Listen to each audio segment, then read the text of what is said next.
repository of death, a museum of murder. Yes, here in the grim stone structure on the Thames, which houses Scotland Yard, is a warehouse of homicide, where everyday objects, a portable typewriter, a jack for an automobile, an ice pick, all are touched by murder.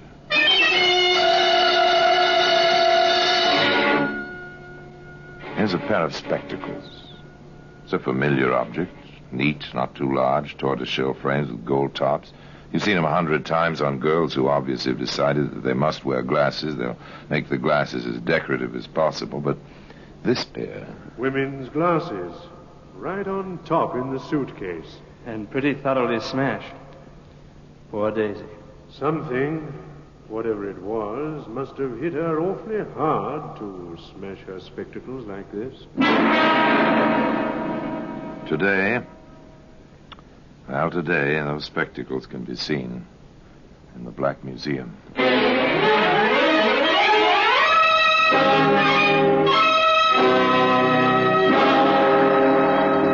From the annals of the Criminal Investigation Department of the London Police, we bring you the dramatic stories of the crimes recorded by the objects in Scotland Yard's Gallery of Death, the Black Museum. In just a moment, you will hear The Black Museum, starring Orson Welles.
Now, The Black Museum, starring Orson Welles.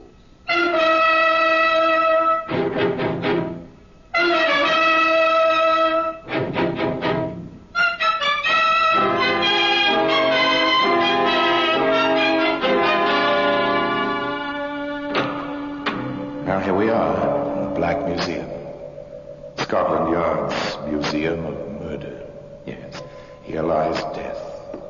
Who died by these objects? The dead, named here on the white labels with the black lettering, or the killers, named in equal place, in equal size, wherever they are known. A mandolin string. Here we are. It's made for music, a mandolin string. Stretch it across the top of a stairway, see it blend and disappear into the dark carpet background. Stretch it ankle high and listen in the dark for the sound of falling. Sound of murder. Here's a French novel, romance, with a blackened perforation in the center of the pages where the bullet passed, which ended romance. Now, here we are, the spectacles. Rather pathetic spectacles. The lenses are cracked, the frame twisted and bent, the gilt tarnished. Many other things were tarnished, including a man's reputation, by the chain of events which began that morning when Mrs. Oliver came to see Inspector Laswell at the yard. I understand, Mrs. Oliver. Perhaps your daughter thought she'd let you know, but didn't after all. Oh, I wish I could believe that, Inspector. I can't. Daisy was so determined when she left that night. And since she went to the train, you've heard nothing? I wired Ron. I never liked him. Something, I don't know. I thought my Daisy do better for herself than a chicken farmer. Anyway, I wired, asked him if Daisy was there. I received this in reply, Inspector. Thought Daisy coming Saturday, not Friday. Went to meet her, not there. Letter follows. Ron Smith.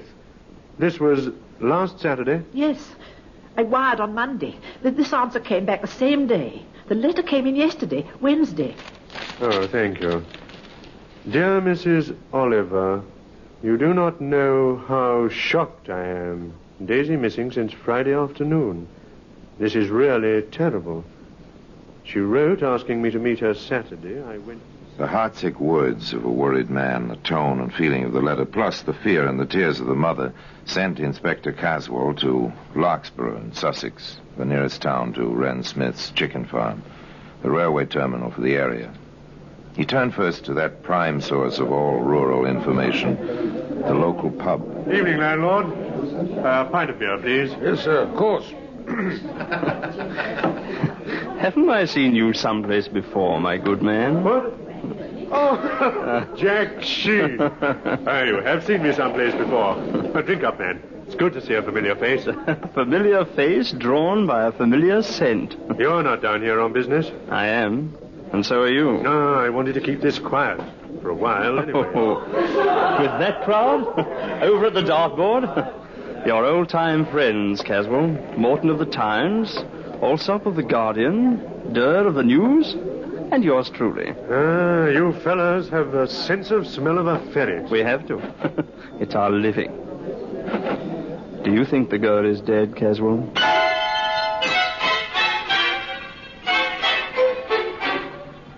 There it was, words of one syllable, literally one syllable. Do you think the girl is dead? Inspector Caswell shrugged and turned to his drink. Without apparent effort, he drifted into conversation with the landlord while Jack Sheen stood by, quietly, unobtrusively. Have there been any talk hereabouts recently about a girl who's missing? Some?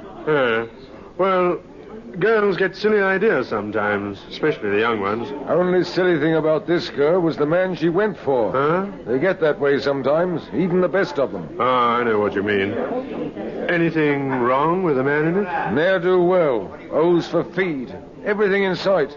Lives in a hut on his farm, not even a proper house. Oh, that's her? This Oliver girl now, bright, sweet as they come. Real pert in them fancy glasses she always wore. Then, off the deep end over this Smith fella. Never know why they do it. Whereabouts is this chicken farm? Right fork east. Second right after the fork. You thinking of going up there? Oh, I might drop over. Told the girl's mother I'd look around. Maybe talk to Smith. From his letters, he's pretty well upset himself. Him? Upset over that girl? Not much. What's happened to your friend? My friend? Why, he was just... 5 will get you 10, landlord. My friend is halfway there by now. Inspector Caswell was absolutely right. Jack Sheen was well up the right fork and turning into the lane that led to Ron Smith's chicken farm. Who's there? I said, who's there? I'm Jack Sheen of the London Daily Post. I'd like to talk to you.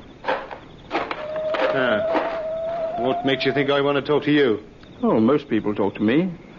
If they don't, I usually write what I think they might have said. Very simple. Smart, aren't you? I know my business, I hope.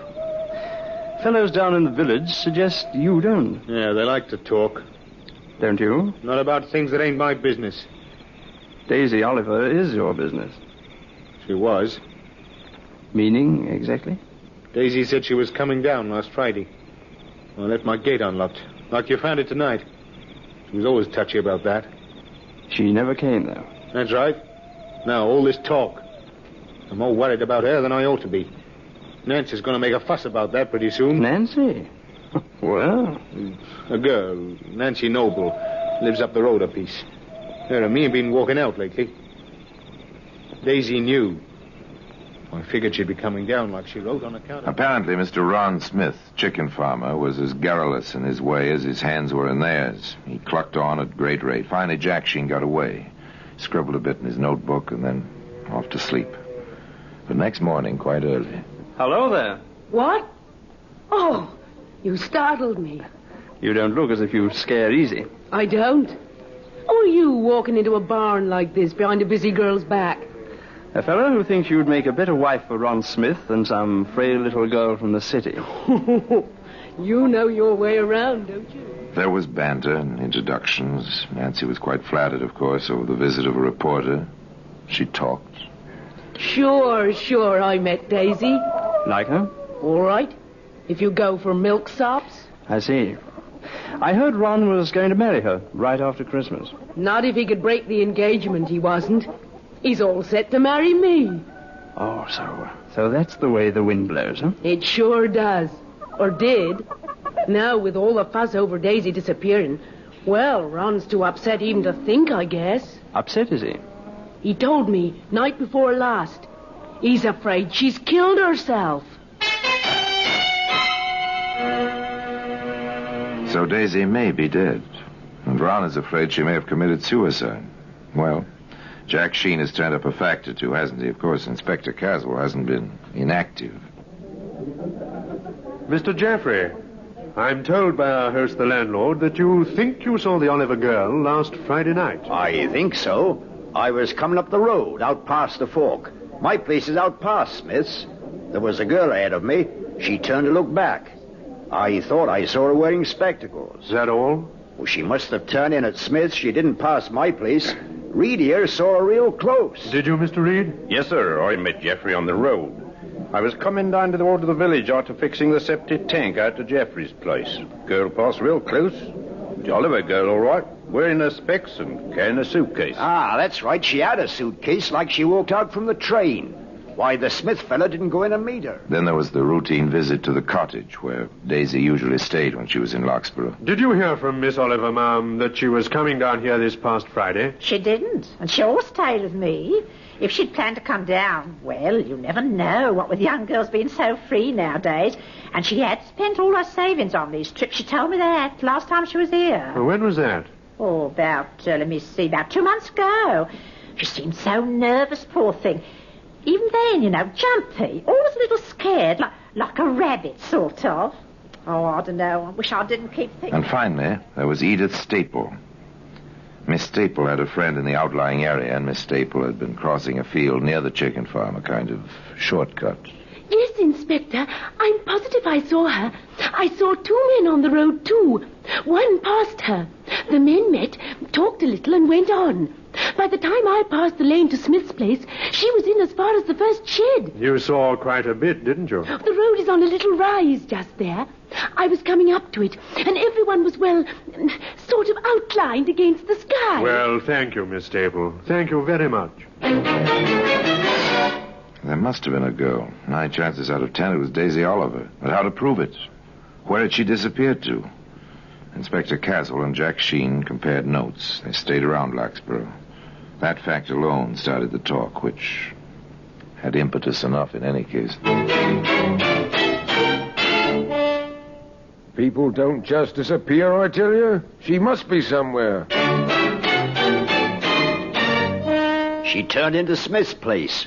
Want to bet she never came out? Nice girls don't take chances going alone to men's homes, even when they're more decent than the hut he lives in. They'll get him, you'll see. He did the girl in. Want to bet?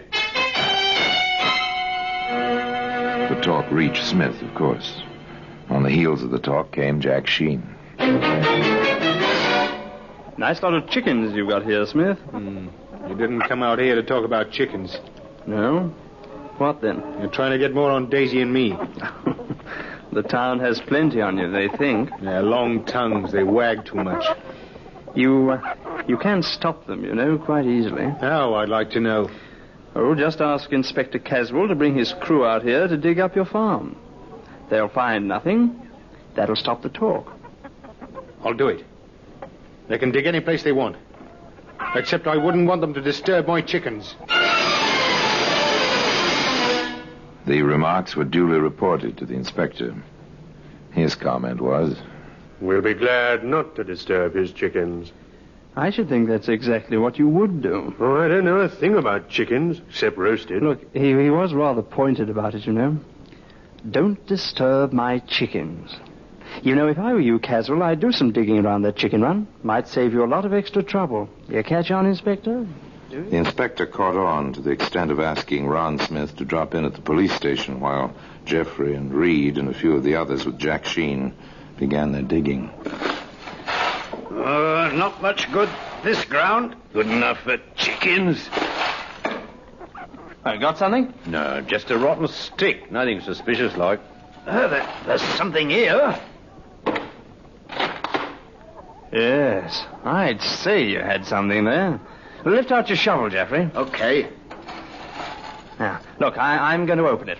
I want you to witness that I neither take out nor put in any object. Ready? Yeah, all right. All right? Yes. Okay, now just watch this. It's the girl's suitcase, all right. I'd know those specs any place. Well, today those spectacles can be found in the Black Museum. In just a moment, we will continue with The Black Museum, starring Orson Welles.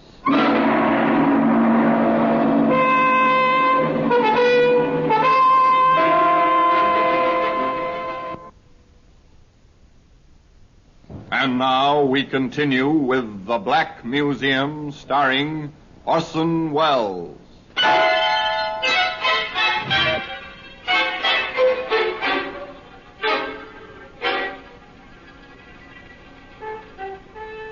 It was her suitcase. Yes, there it was, the earth of the chicken run clinging to its frayed handle, its shabby sides. Jack Sheen stopped the digging, sent Reed pell-mell for the inspector. Women's glasses. Right on top in the suitcase. And pretty thoroughly smashed. Poor Daisy. Something, whatever it was, must have hit her awfully hard to smash her spectacles like this. Shall we go on, Inspector? Digging? Of course. But carefully. We don't want the edges of the spades to disfigure anything. The first thing they found was part of the torso. Then the limbs wrapped in sacking. Finally, the head in a tin box, buried shallowly in the chicken run.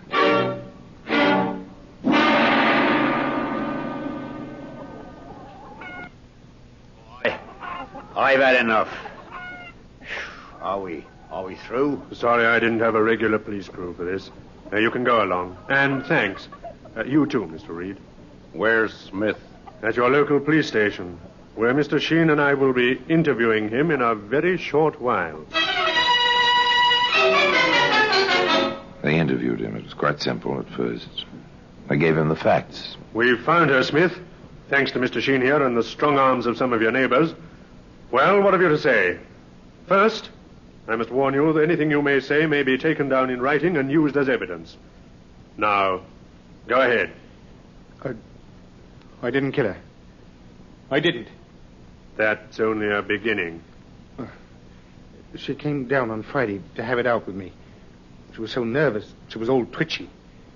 She said she wouldn't leave my place until we'd set a date for the wedding. But she knew about Nancy. She knew that. We had a row, a real hard row. Well, I guess I gave in. I said the 27th of December, right after Christmas. Then I promised I'd tell Nancy that night. And Daisy wasn't satisfied until I'd gone right out looking for Nancy. I couldn't find her. I came back and Daisy was hanging from the beam in my hut. She must have jumped from the table. It was awful. What did you do? Why didn't you go for help, a doctor? Well, I cut her down first. I thought there might be some life left. Did you try artificial respiration? And as soon as I got her on the bed, I saw it was no use. But you still didn't call anybody. I was afraid. I panicked.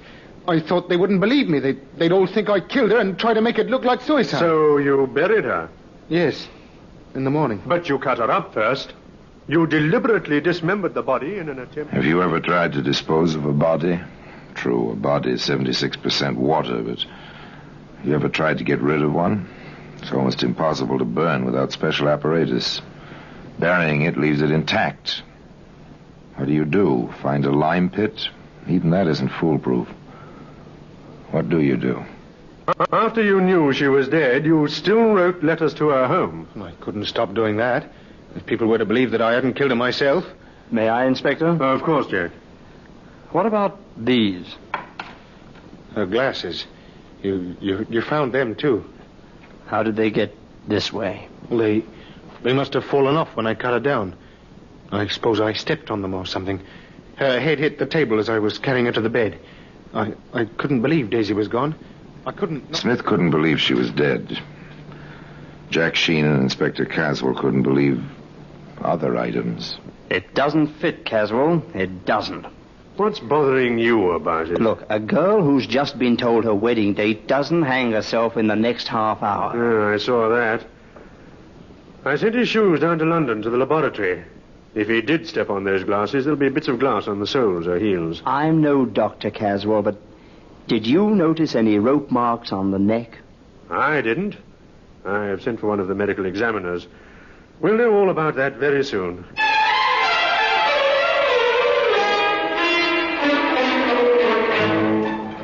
They held Smith on an open charge. The least would be an illegal burial and failure to notify the proper authorities. Meanwhile, Sir Harold Hubert, one of the Yard's best medical men, came to Larkspur.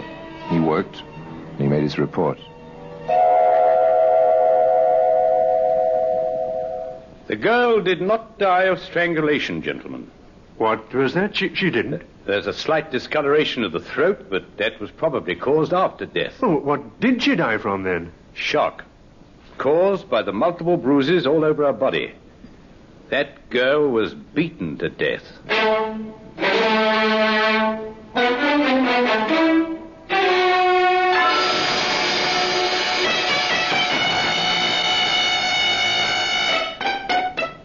Now the questions descended on Sir Harold's head in a deluge. No sign of strangulation at all? She may have been partially hung. There's congestion of the blood vessels of the throat. But she didn't die up there. If she was hung at all, she was alive when she was cut down.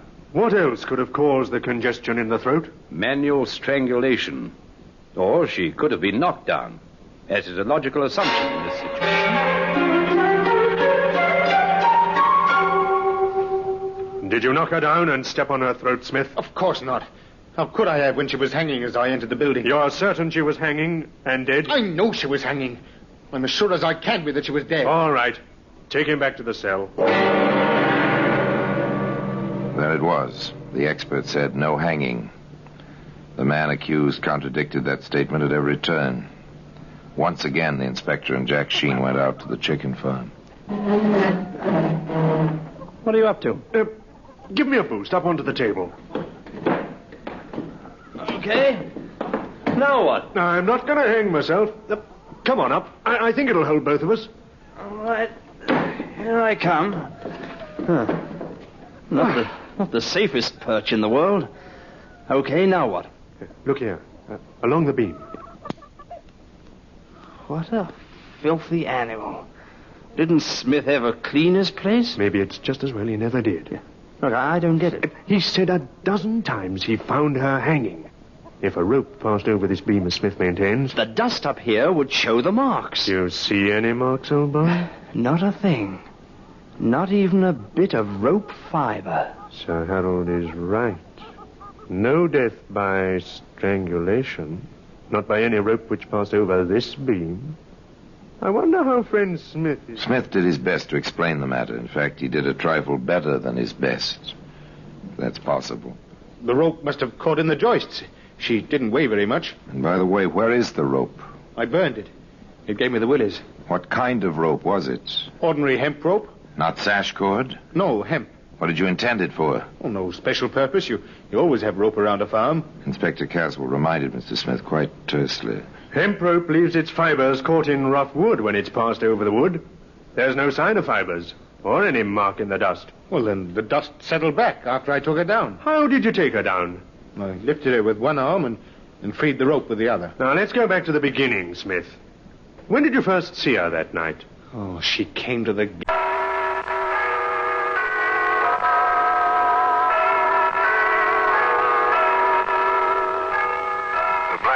Repository of death. Yes, here in the grim stone structure on the Thames, which houses Scotland Yard, is a warehouse of homicide. For everyday objects, a glass ashtray, a porcelain vase, an electric fan, all are touched by murder.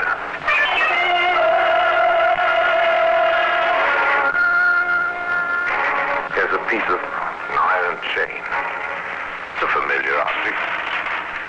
Might be a bar on a gravel driveway. It might rest in an emergency truck, a use in towing an automobile.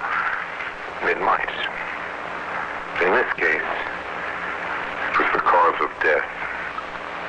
Remember this, Bobby? Hey, of course, Inspector. You knew, didn't you? We just about then closed the file on the Telp killing. Yes, you told me.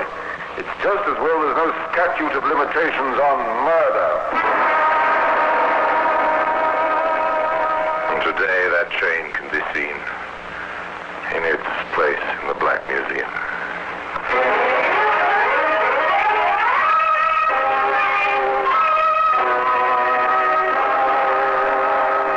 From the annals of the Criminal Investigation Department of the London Police, we bring you the dramatic stories of the crimes recorded by the objects in Scotland Yard's Gallery of Death, the Black Museum.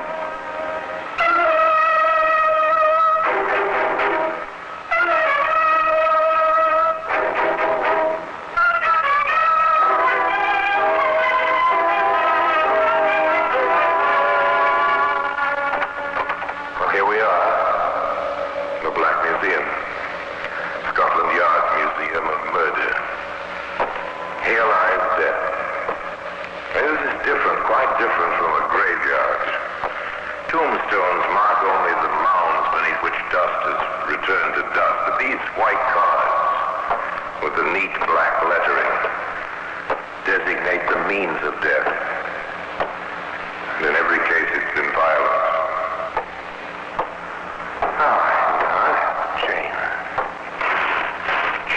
What do you associate with the words, with the sound, chain? Ships and anchors, slavery, bars and prisons, maybe? Well, hardly with a young girl of 23, seated in a hard chair in the bare office of Inspector Hall, Scotland Yard. I'm sorry to ask you to repeat that statement, Miss Tomlinson. You'll understand that I find it rather hard to believe. You feel the same way, don't you, Sergeant? Oh, I do, sir. No doubt about it, I do. Well, I rather expected you would, Inspector. In modern times, no one believes in ghosts. Do you, Miss Tomlinson? Well, I didn't. Now I do. And you've no explanation for these, phenomena? If I had, I wouldn't be here, Inspector. You must believe me. There is a ghost, and I'm frightened. You mean, Miss Tomlinson, there are noises in the night, and they frighten you? Noises. And the voice. My father's voice. He wants me out of the house. Well, why should he want me out when he left it to me? When we were so happy there together. Just you and your father? Mother died when I was very little. I hardly knew her. Now there's only myself. And the house? Haunted. I see. Does this ghost, by any chance, rattle chains? Yes. Oh, it's a horrible sound. Apparently the good inspector had his own ideas about this ghost. In fact, after Joan Tomlinson left his office.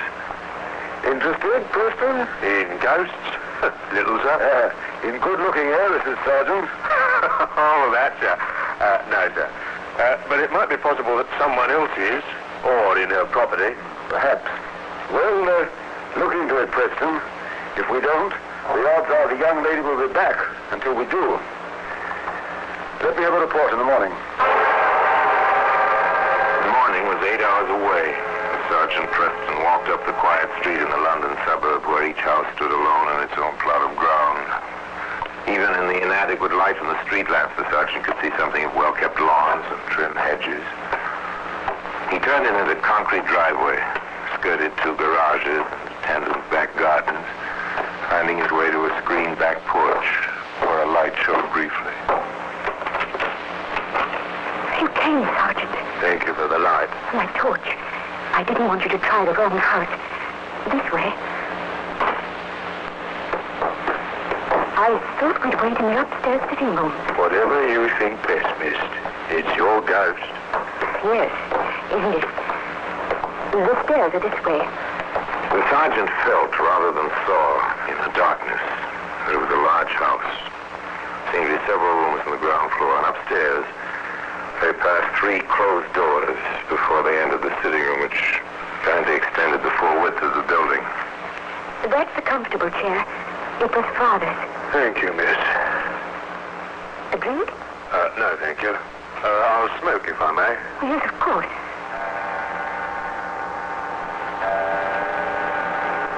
When does he come? Midnight? Any time after I've gone to bed. Usually around now. They waited. Nothing.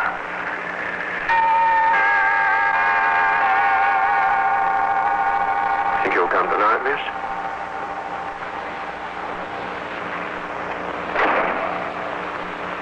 What's that? It's starting. You'll see. It's starting.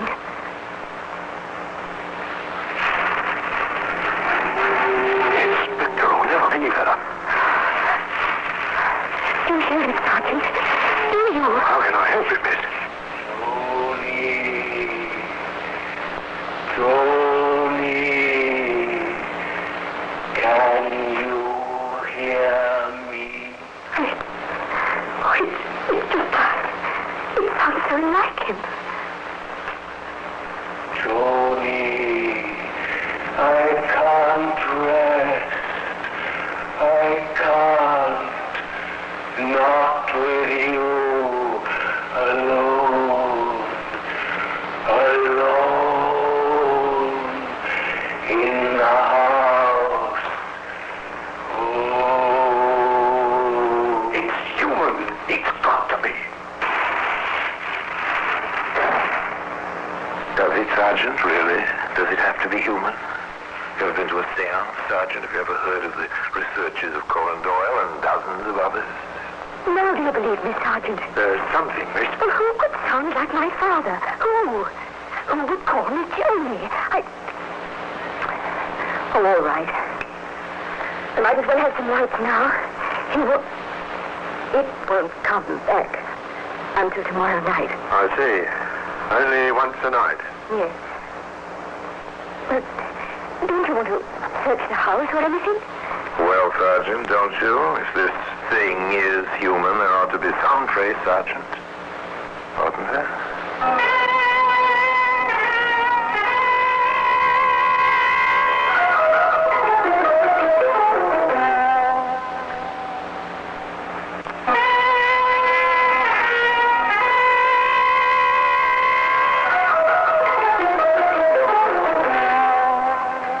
No, miss. Whatever it is, will be gone now. Maybe tomorrow night. Well, you report this to the inspector. Oh, please. Yes, of course. Shouldn't you go to a hotel for a while, miss, till this is cleared up? Oh, I thought of that a week ago, Sergeant. But, well, I like my own room. And if it isn't my father, he won't harm me. He'd never do that.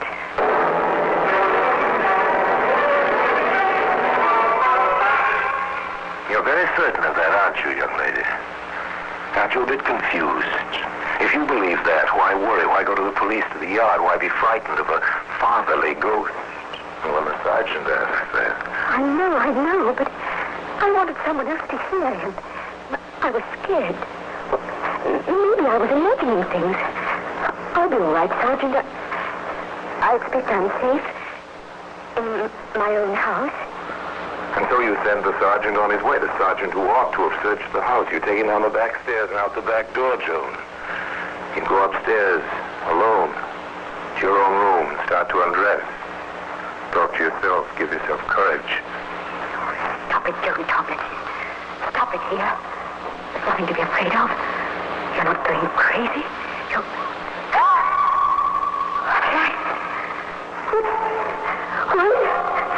The lights. Oh, no.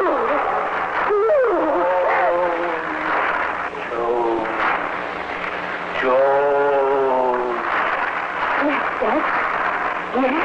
Go away, Joan. Go away before I have to hurt you. I don't want to. If I have to hurt you, leave the house. Go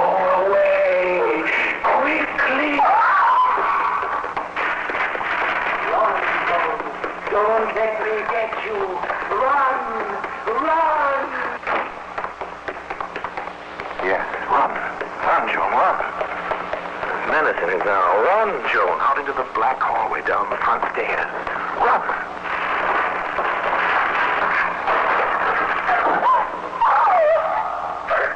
Help!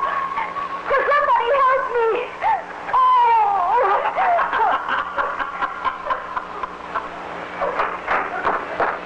Miss Tomlinson. I waited about, miss. Thought he might come back. Heard you scream. Now, see here, miss. You're going straight to hospital, and I'm going straight to the inspector. I don't like the looks of it, not a bit. Who would like the looks of it? Particularly if you didn't believe in ghosts, and of course Inspector Hall didn't believe in ghosts. Standing beside Joan in her room at the hospital, he was quite explicit. It's a mighty corporeal ghost, miss. How do you know, Inspector? Your twisted ankle. That was no accident. A stair tread was sawn through. I understand ghosts have difficulty with cross-cut saw. Miss Tomlinson, do you have any next of kin? That is, anyone who might benefit if anything happened to you? Oh, only some second cousins. Wait, I haven't seen them in years. They live in London? Oh, I know. There was Larry Telk. He was in Manchester. I had a note after Father died.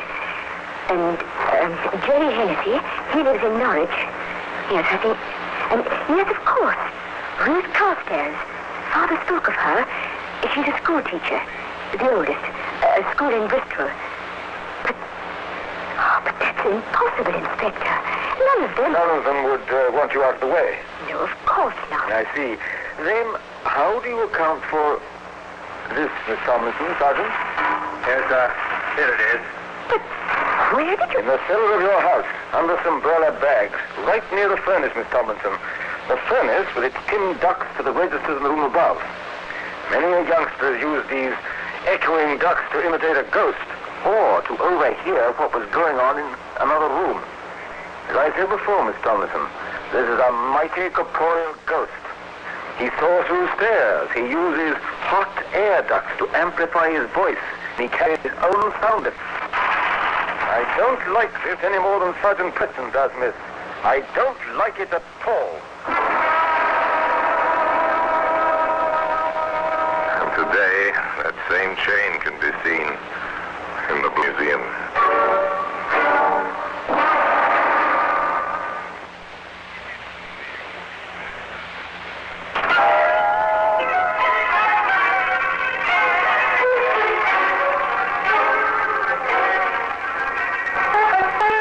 Iron chain. The hot ducts carry away through only hospitals, but almost plans a motive. Inspector Hall had no illusions about ghosts and about the dangers in Thompson. All right, get away. There's a cousin. The ghost is no possibility. Where is the will of the way? Start from thinking. The girl was wrong about her ghost. She can be wrong about her cousins. Get the wires out, Preston. And I want an unobtrusive guard on the house, 24 hours a day. You've got the names of those people she mentioned? Simple, routine. Teletype messages. Advise earliest convenience. Well, the advice came so conveniently early that Inspector Hall, who sat at his desk with the 3-3 paper before him, remarked to Sergeant Preston. It's unbelievable, Sergeant. Coincidence? Coincidence, my foot. All three dead, a few days each other. All three trials unsolved. Telk, July 6th. Hennessy, July 8th. Carstairs, July 12th. Sergeant, under no circumstances is that girl to be permitted to leave the hospital. That's an order. She's safe there. How long, Inspector? Until I get back. Back, sir? Don't look blank, Preston. Just look at these telegraph replies. I'm making a cook's tour of these 3 cities, Manchester, Norwich, and Bristol. Obviously, I need facts. There seem to be quite a few facts in Manchester, Norwich, and Bristol.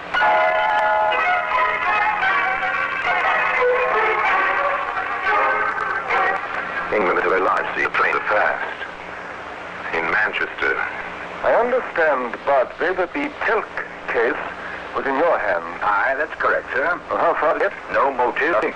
Just this man Telk walking home alone on a July night toward 11. A dark street. A carving knife in his back. That's all. A night train to Norwich. Another police headquarters, another detective. Anxious to cooperate. Here it is, Inspector. All we have on the Hennessy case. Tell me about it, Wilson.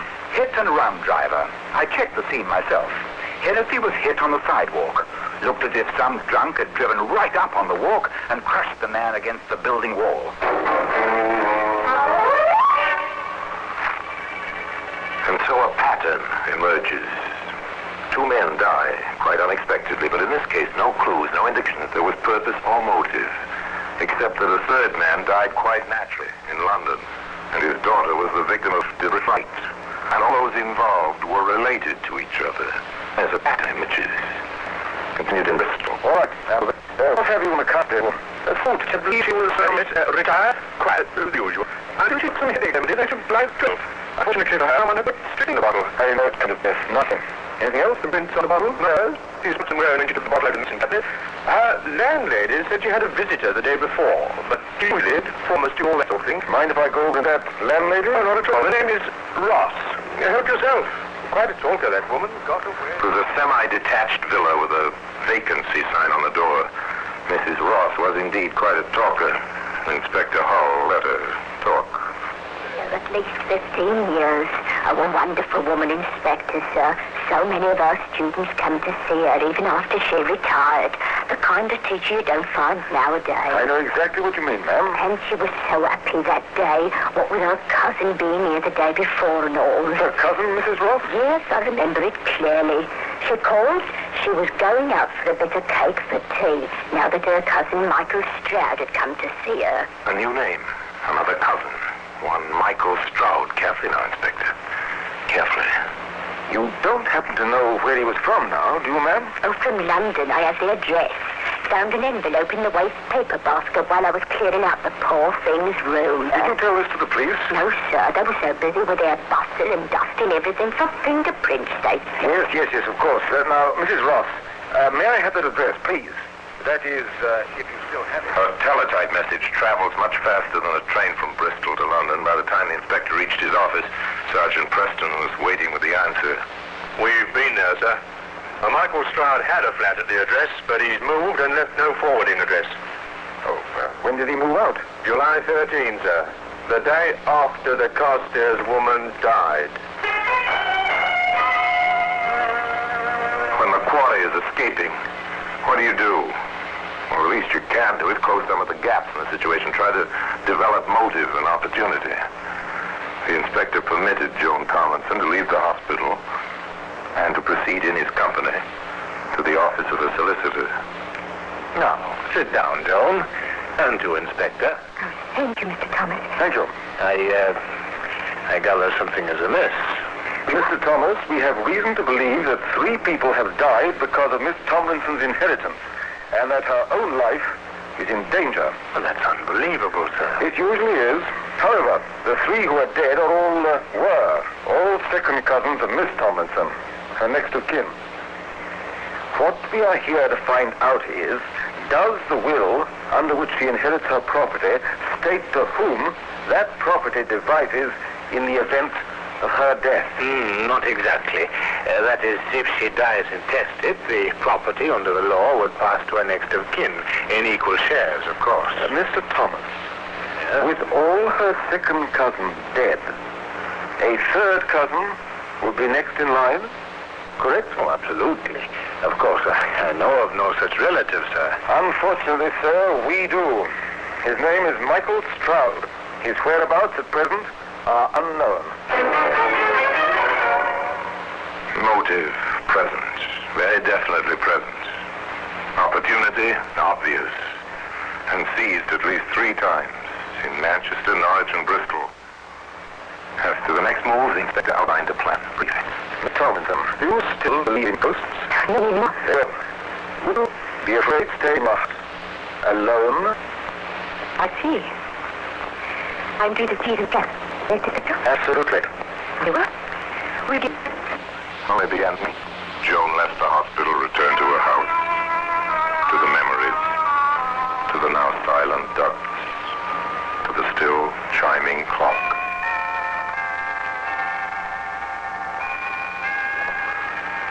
The first night was uneventful. Others followed. Bit by bit, Joan slipped back into her normal everyday routine, a girl in her home with a servant during the day, alone at night. The ghost.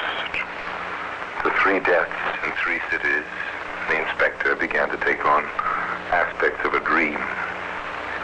Reality was coming home after an evening in the city, going upstairs, listening to the little clock.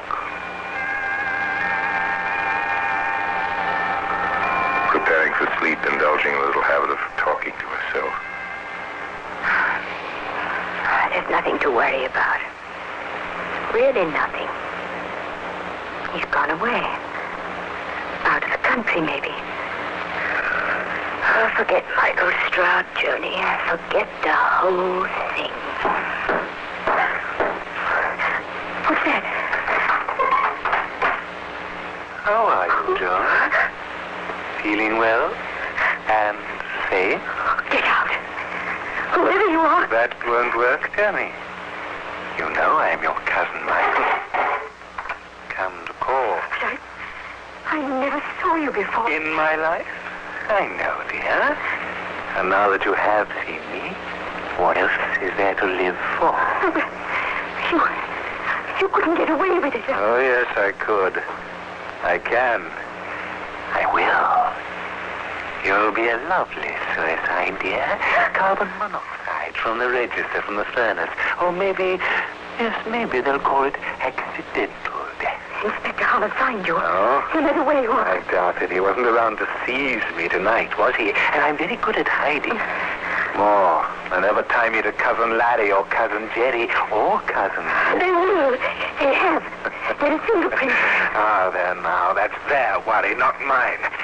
Now sit down. In that chair. I will. Sit down. I have it planned perfectly, John. You'll sit down, I'll tie you in that chair, shut the windows, the door, turn on the heat. You'll be gagged, too. I forgot to mention that. You'll die. No. I'll come back, put you on the bed. No! You can't make me! I said sit down and shut up! Take him in charge, Sergeant. We have enough. Cat! We're down the bed, Sergeant. Look out!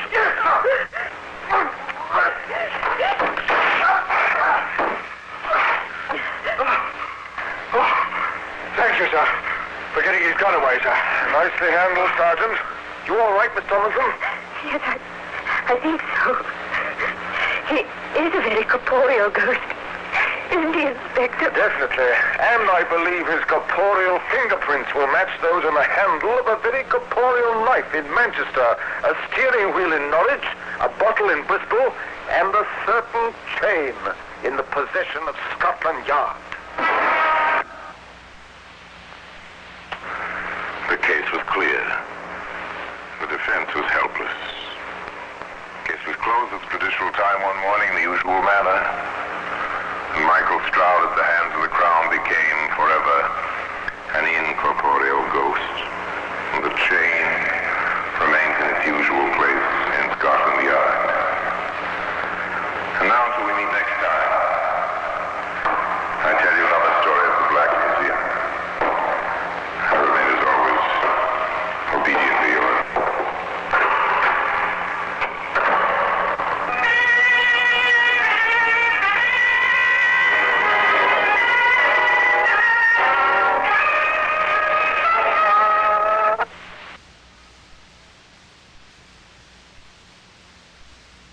This is Orson Welles, speaking from London.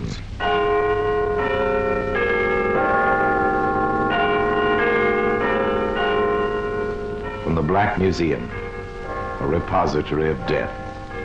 Here in the grim stone structure on the Thames which houses Scotland Yard is a warehouse of homicide, where everyday objects, a piece of carbon paper, a tin ashtray, a broken teacup, all are touched by murder.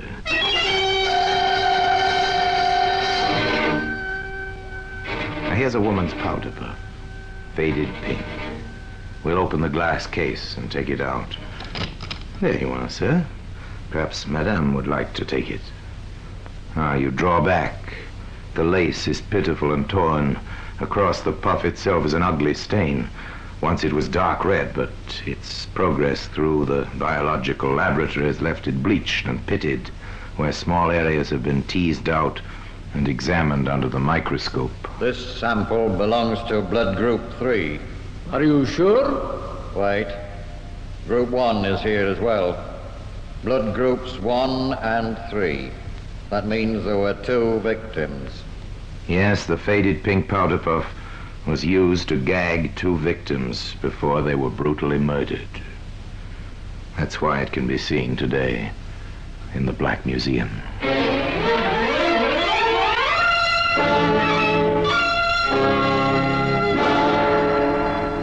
From the annals of the Criminal Investigation Department of the London Police, we bring you the dramatic stories of the crimes recorded by the objects in Scotland Yard's Gallery of Death, the Black Museum.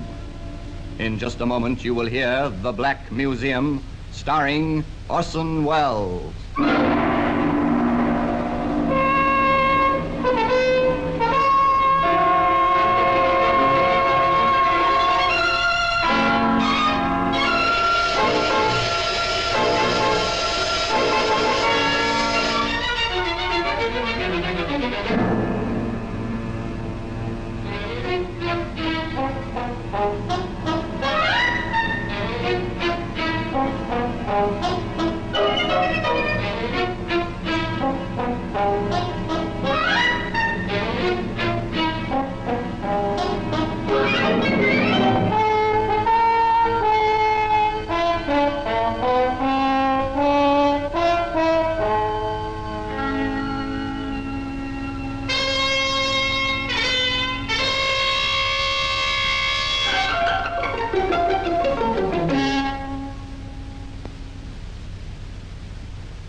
Now, The Black Museum, starring Orson Welles.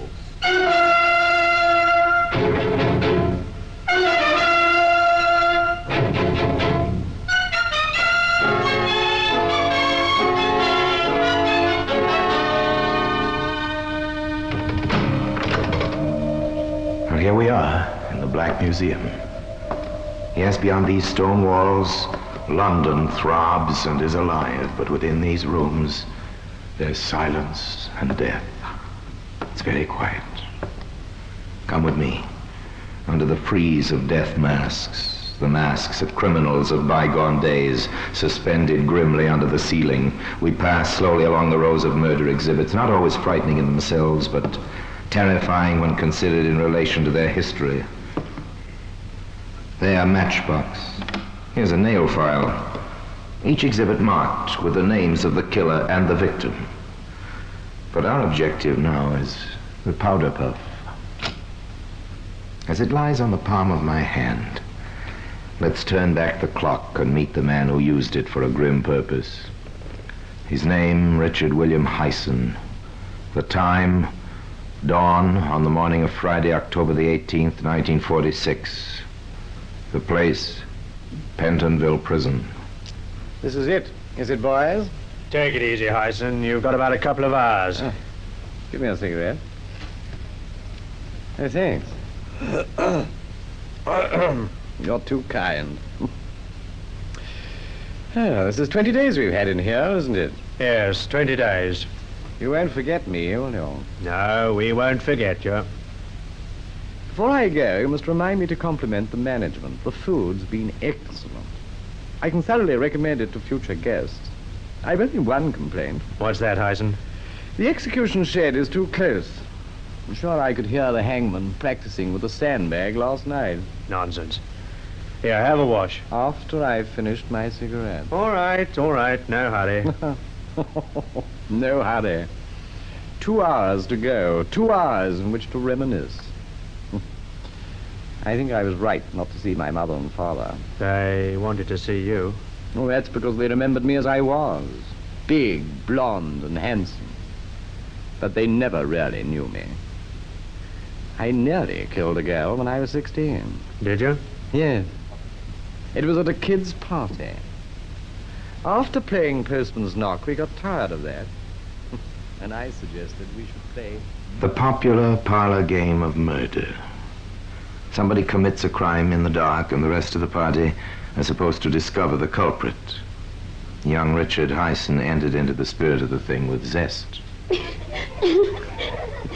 Jean, you come with me. All right, Dick. Let's go upstairs. What shall we do? Oh, never mind. I'll tell you. Let's go up while nobody's looking. Come on. Here's a box room. Let's go in. No, I'd rather not. Let's hide here. In you come. No, Dick. Don't be afraid. It's only a game. I'm putting this handkerchief in your mouth. Oh, let me go. Now I'm squeezing your throat. Shut up! Jean, where are you? Oh, there you are. Why, Dick. But, Jean, what's happened? Oh, he's killed her. It was fortunate for young Dick Hyson the girl was not dead, but she was hurt and badly frightened. The warders in the death cell listened to Hyson's prelude to murder in silence, but perhaps their eyes betrayed their emotions. You're shocked, aren't you? Oh, give me the towel, will you? Oh, thank you so much. You make a good batman. Have you been in the services? I was in the Navy. Oh, interesting. That was the only service I was never in. I began in the Air Force. Yeah, so I believe. Yeah, better start dressing now. I enlisted as a pilot. Fighter pilot.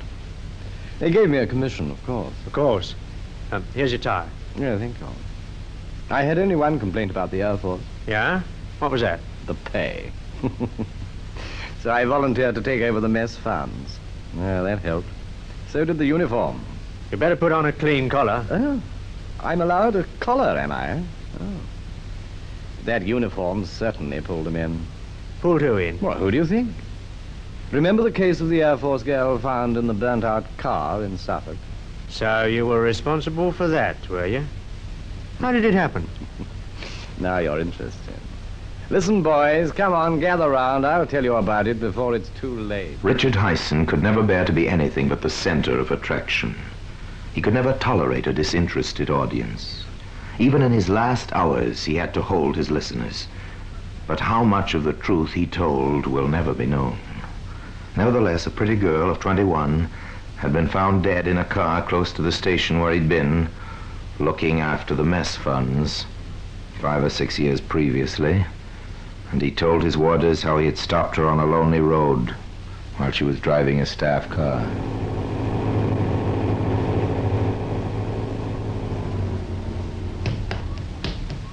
Hello there. Want a lift? Oh, that's very nice of you. I'm going into Ipswich. Oh, so am I. Jump in.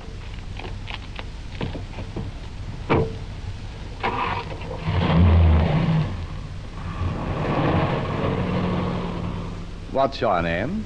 Parker, sir. And your first name? Joyce, sir. I'm Richard Hyson. You can call me Dick and drop the sir. Yeah, I think I've met you before.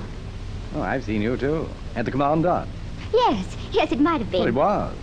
I've been thinking about you ever since, Joyce. Oh, I don't believe a word of it, Mr. Hyson. Dick. Look out, watch that bend. Oh, I'm sorry. Oh, never mind, sweetheart. I've got nerves of steel. But I'd be happier if you let me take over. Yes, perhaps it would be a good idea.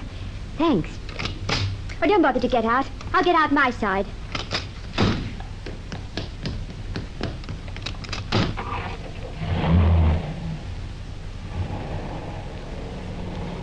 Well, I must say it is nice to be driven for a change. Good.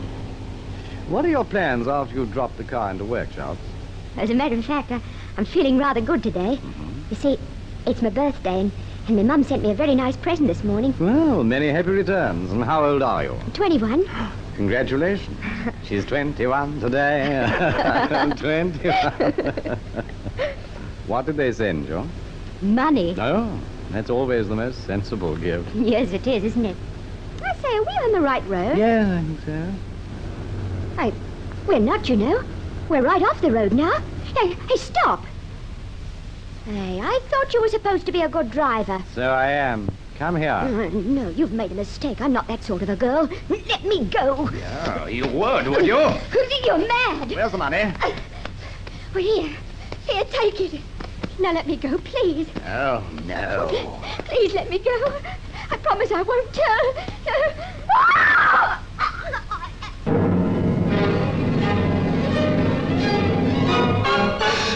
Hyson had no intention of giving his unfortunate victim the opportunity to tell. He had exceptionally large, powerful hands, his fingers being an inch across the joints. There is no doubt that poor Joyce Parker was helpless in his grip. And when it was all over, he put her behind the steering wheel, started the car, and set fire to it. When the flames had a hold, he jumped off the running board from where he'd been steering, and the blazing car, together with its pathetic little passenger, plunged on until it crashed over the edge of a gravel pit.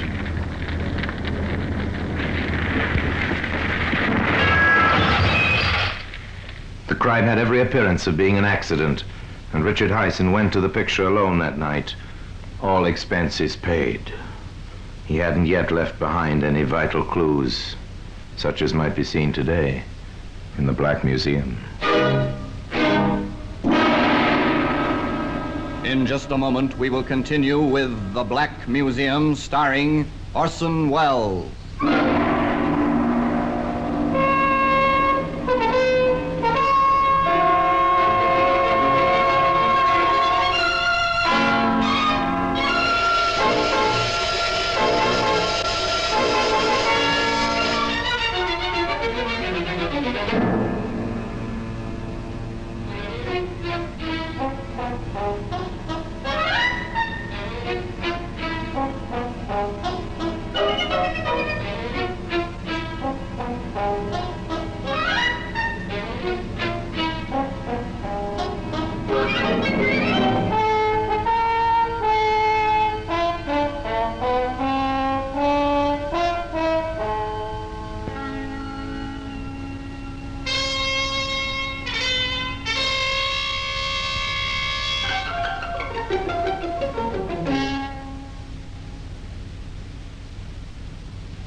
And now we continue with The Black Museum, starring Orson Welles.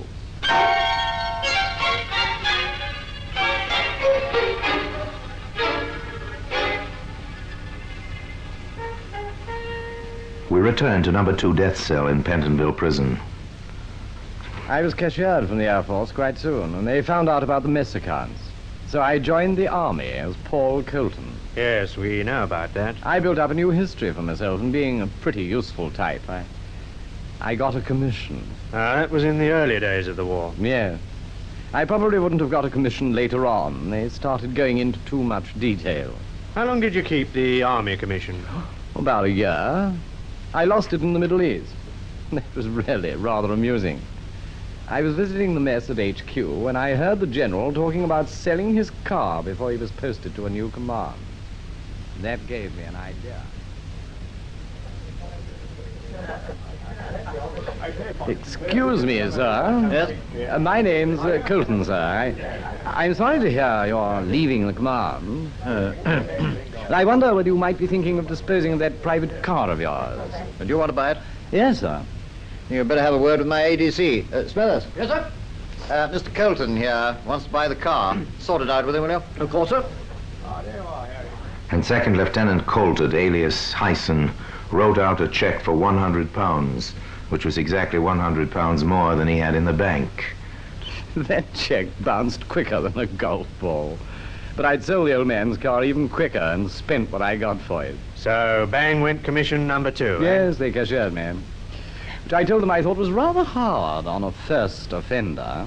First offender? Well, in the Army, yes. But instead of coming home, I dropped off the ship in South Africa. I joined the Army there. And believe me, it wasn't long before I got myself posted to England. That meant London for me. And those certainly were the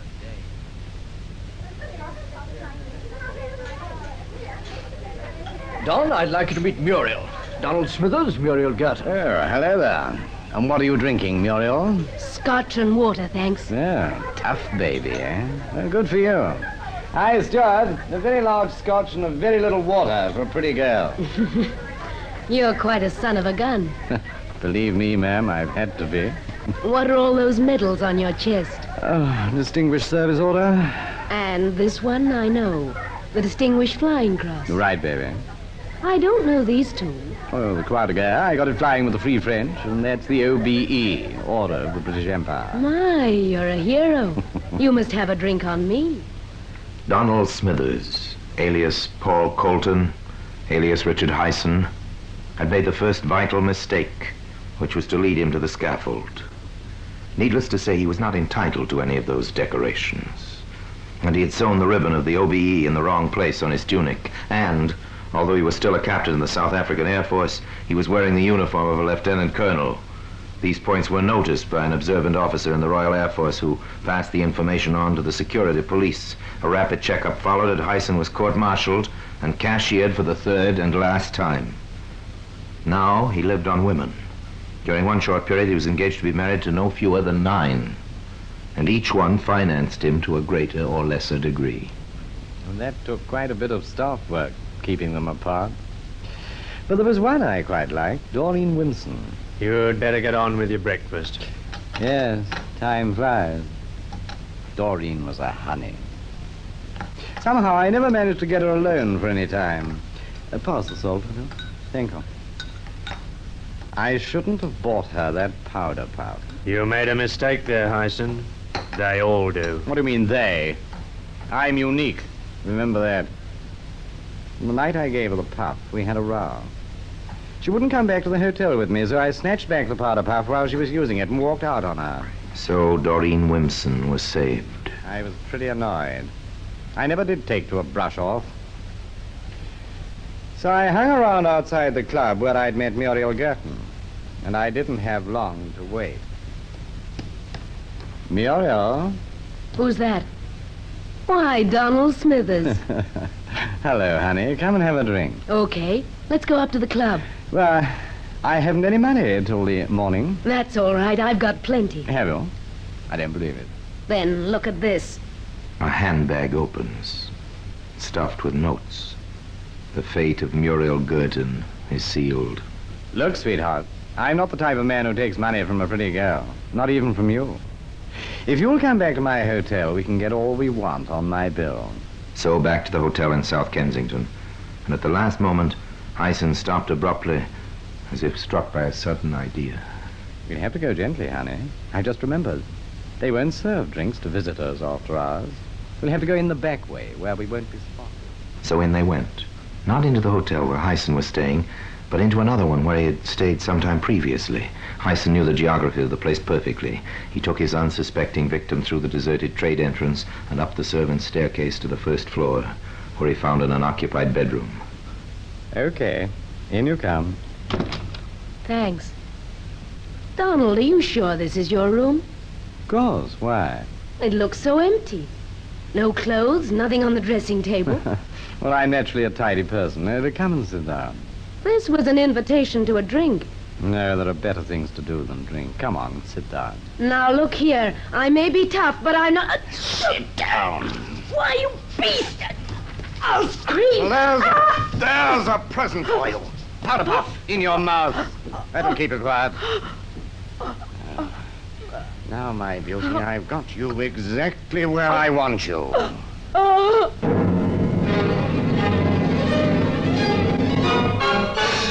Again, those big, strong hands did their dreadful work. And when it was all over, Hyson removed the improviser's mouth, took her money, and returned unseen to his own hotel, where the chambermaid awoke him from a sound sleep at 8 o'clock the following morning. Morning, sir. Not a very cheerful one, I'm afraid. I'll pull back the curtains. Oh, it's pouring outside, nasty and cold. Now drink your tea while it's hot. And here's your newspapers. Oh, the papers, yes. Oh, thanks. Thanks very much. Not at all.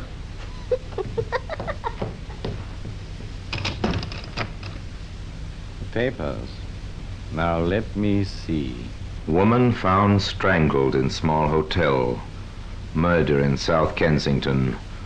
police are making widespread inquiries amongst the deceased friends and acquaintances in the hope of tracking down the murderer. The staff and members of a well-known Kensington club are being questioned this morning.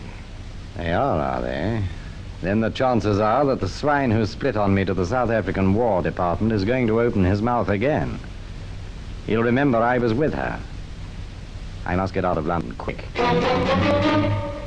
It so happened that Hyson's panic was needless. The RAF officer was posted now, and he didn't come forward. Neither did the man who had introduced Hyson to his victim. But the scientists at Scotland Yard were becoming interested in traces of pink wool, which they found in the dead woman's mouth. There's no doubt we've got particles of face powder on this fragment. So the murderer must have gagged her with a powder puff of all things. But her own powder puff, which is white, was still in her handbag. That means the puff which was used by the murderer was taken away by him. The fibers are quite new. There's no dust on them, and the powder hasn't had time to get into the material. Well, there's a thread of lace here, too. We'd better let the superintendent know right away. Superintendent Brandruth of Scotland Yard was then faced with the tremendous task of trying to trace an unknown man who might have bought a pink powder puff with lace trimmings. The information and the request for assistance was published in newspapers throughout the country, and Hyson read about it in the seaside town of Eastbourne. For the first time in his life, Richard Hyson panicked. In a split second, he saw the net closing in. He reasoned that Doreen Wimson, the girl he'd brought the powder puff for, would very soon tell the police. If he was caught, he must plead insanity. To establish insanity, he must commit another murder. And this time, there must be no motive. So that night, in a deserted street on the outskirts of the town, he waited for an unknown victim. It was dark. The few houses were scattered well back from the road. For nearly an hour, nothing stirred, while murder waited to strike in the shadows. Go back, little girl, go back, go back. No, she must come on. He's waiting with those big, strong hands, tense and ready.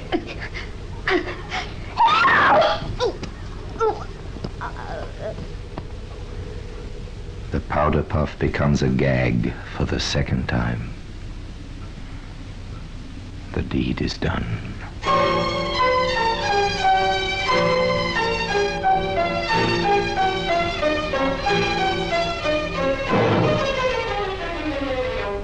I might have got away with a lot if Doreen Wimson hadn't remembered the powder puff. She identified it, didn't she? Yes. I knew she'd get me.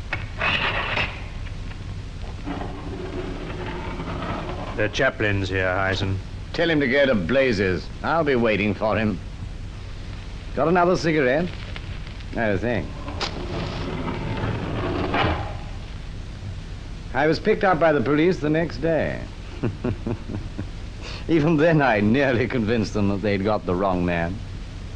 They held me from 3 in the afternoon until 2 the next morning before I told them I was Richard Hyson and proud of it.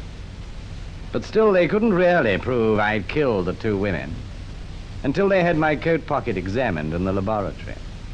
Then they found traces of face powder and little shreds from the puff in it. Tough, that. Tough, wasn't it, Padre, eh? Why, what are you looking so mournful about? I'm the one to worry.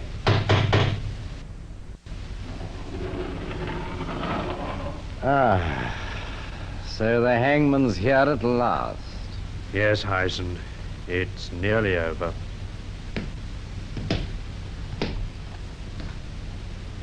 Well, if nobody's going to say anything, I will. Come on, boys, get the straps on and let's get going. And so Richard Hyson is led to his appointed place on the trapdoors of the scaffold. A white bag is slipped over his head. The rope lodges under his chin.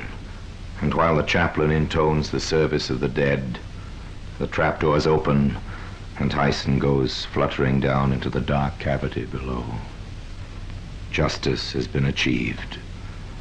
And all because of the faded pink powder puff which can be seen now in the Black Museum. Orson Welles will be back with you in just a moment.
Now here in person is Orson Welles. Hyson loved the limelight, and he was nothing if not bold. He did serve in the Army and the Air Force, but his decorations and his tales of gallantry and action were all lies. He lived on lies, forever hoping that they would never catch up with him. But one by one they did, and with them came the evidence. From the bad check he gave to the general in the Middle East, to the pink powder puff he gave to the one girl he admired in London. He hoped, of course, that the world would believe him to be insane. That would have spared him the final horror of the scaffold, and he might have been alive today in the grim fastnesses of Broadmoor, the criminal asylum. Was he mad? Well, you've heard the story. So another chapter of murder is closed, and the little pink powder puff, faded now, has its place in criminal history.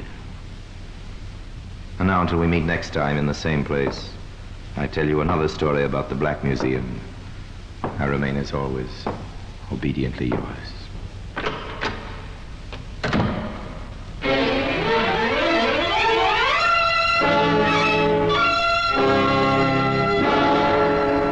The Black Museum, starring Orson Welles, is presented by arrangement with Metro-Goldwyn-Mayer Radio Attractions, with original music composed and conducted by Sidney Torch, produced by Harry Allen Towers.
This is Orson Welles, speaking from London.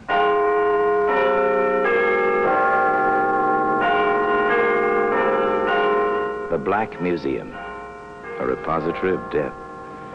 Yes, here in the grim stone structure on the Thames, which houses Scotland Yard, is a warehouse of homicide, where everyday objects, a dictionary, a stenographer's notebook, a clothes hanger, all are touched by murder.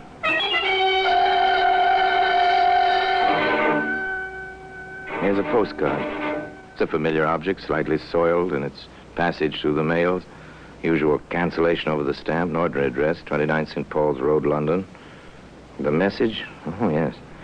On the message side, a drawing, rather well done, of the rising sun. Rather a conventional representation, isn't it, Sergeant? Yes, sir. Conventional, still a rather unconventional matter. Murder? Yes. Yes, it is unconventional. You know, Sergeant, I've often wondered why they held so many executions at sunrise. why they end lives at the beginning of the day. Anyway, that postcard today with the rising sun on it can be seen among the other exhibits in the Black Museum.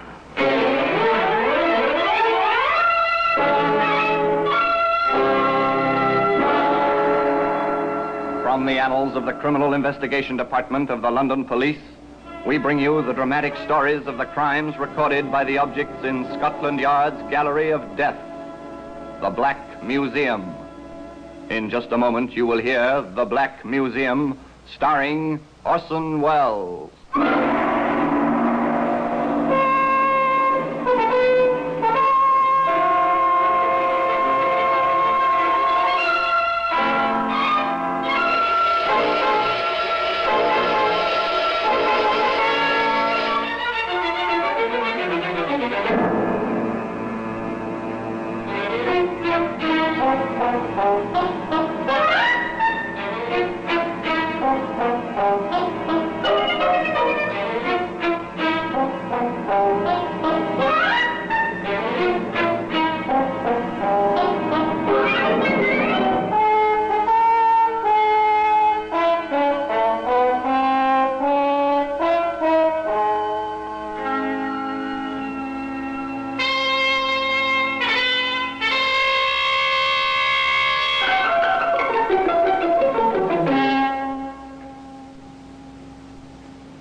Now, The Black Museum, starring Orson Welles.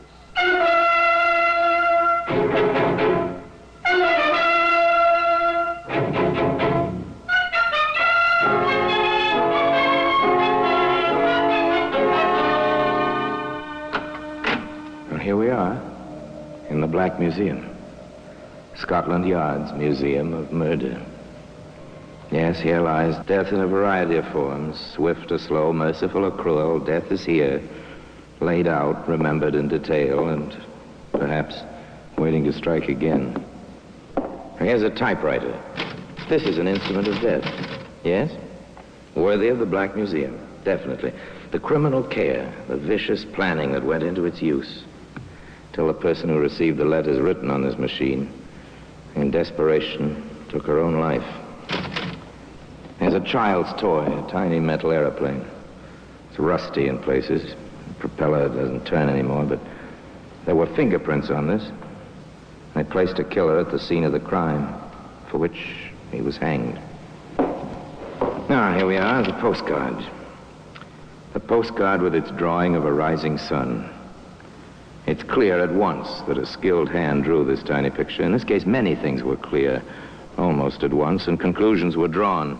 However, that, of course, is the story which begins for us as Alfie Vine and his elderly mother turn into the entrance of 29 St. Paul's Road, London. Alfie, I refuse to go a step further until you've told me what this is all about. I'm surprising you, Mums. Oh, you've come all this way. Are you going to spoil it all now? I'll not set foot in this house until you stop all this mystery. Oh, Mums. Well, this is where I've got my rooms. You're living here? Oh, 29 St. Paul's. You know the address. It's rather dirty. My place is all right. It's only the outside, and it's cheap. Alfie, you've not wanted to show me this before. I want to show you the girl who's waiting upstairs. Alfie, you haven't gone and got married. Not yet, Mums, but we're planning, so I want you to meet her. All right. I'll go in. They went in. The shabby young man, the rusty, black-clad, gray-haired woman. They climbed the stairs, one flight only one, but enough for Mrs. Vine to see the scabby walls, the dirty stair rail, the untidy hall. Alfie placed his key in the lock and turned it and opened the door. Light from the window revealed a single room, a washstand, a bed. The mother had reason to scream. There was a young lady on the bed, clad in the remnants of a nightgown. The gown, the sheets, the pillow were blood-stained. Why wouldn't they be? The young lady's head had been severed from her body. His mother, given into the care of a neighbor, Alfie Vine summoned the police. Shortly thereafter, he faced Inspector Wood and Sergeant Cross of the CID, Scotland Yard. It's obvious, Vine, that this Alice Cortland was, or should we say, more than a fiancée to you. We was married. I didn't want my mother to think we'd gone and done it without her knowing, so we planned to do it over again after Mum's met her. Yeah. Where were you last night, Vine? Working? Oh, you can check. I'm a postal clerk, night shift. Where? Charing Cross substation. Oh, check that, Sergeant. Yes, sir, of course. You work nights a lot, Vine? It's a split schedule, Inspector. 2 or 3 times, sometimes more a week. You don't think I'd done Alice in, do you? We're not thinking anything yet. Not until we find out from the lab exactly when she died. Poor Alice. She didn't have much of a life. Nothing to depend on till she met me. What did she do at night while you were working? I never asked. We trusted each other, we did. I see. Sergeant, I want the neighborhood. The inspector was skeptical. You could hear it in his voice. The story was odd, to say the least. It became a trifle more odd when Sergeant Cross reported. They knew her all right.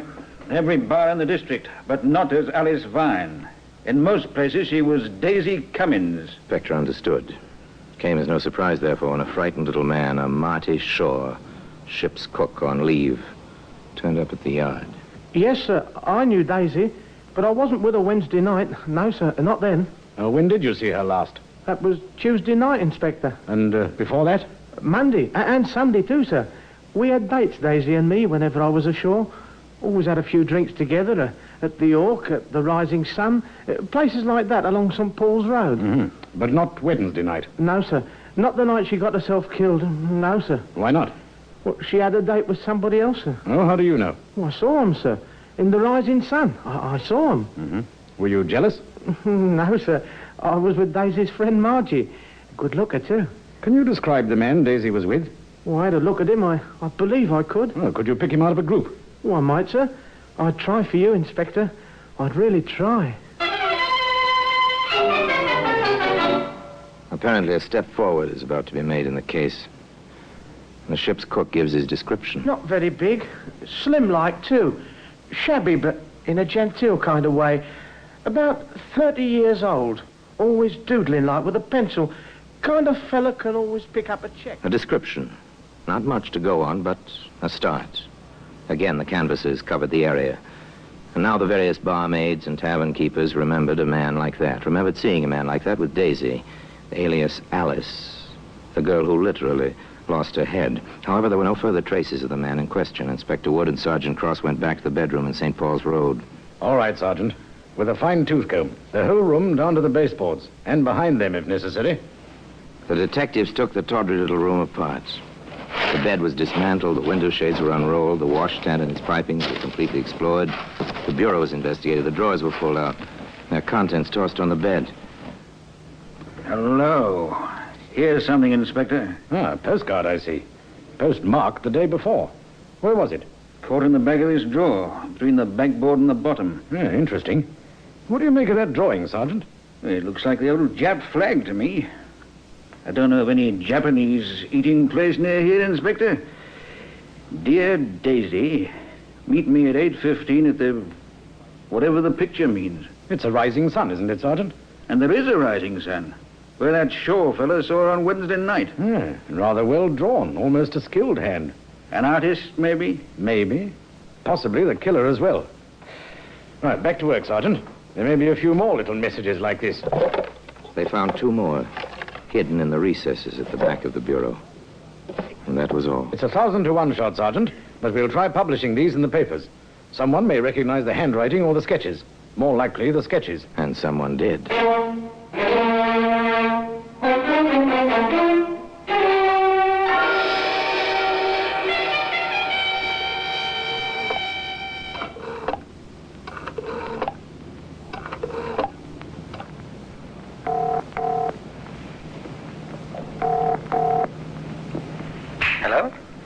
Larry? This is May. May, this is wonderful. Is it, Larry? Of course it is. Then why haven't I heard from you in weeks? After we had our quarrel, dear, I thought a certain beautiful model was pretty well through with a certain artist. I should be. But you're not? Larry, have you seen today's newspapers? No. Why? It's quite simple. A girl you'd been sending postcards to was murdered Wednesday night. How do you know I sent her cards? They're in the paper with drawings. I know your style, even in the paper. I should be flattered, I guess. I'm not. Larry, the police want to know who sent those cards. May, will you believe me when I tell you I never killed anyone? I believe you. I know you. Then, for old time's sake, will you help me? I'm in trouble, May. Real trouble. What would you want me to do, Harry? If anyone asks you, anyone at all, will you say we were together from 10:30 on Wednesday night? For how long? An hour or so. Then you went to Earl's Court while I went to King's Cross. Will you? Were you with her? Does it matter, May? No, not anymore, I suppose. Then try to remember, May, please. 10:30, Earl's Court, King's Cross.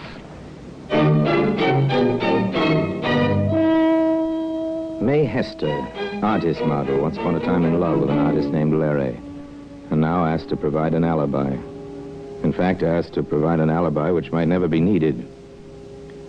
May Hester lived with what she knew for a day or so, and then, half reluctantly, her feet and her conscience took her to an office in the old building on the Thames.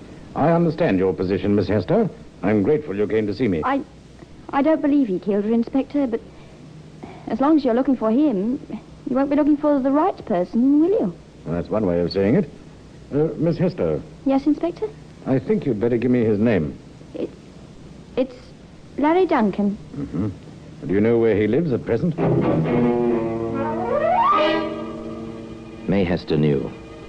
She gave Inspector Wood an address on London's western edge. She left the environs of Scotland Yard.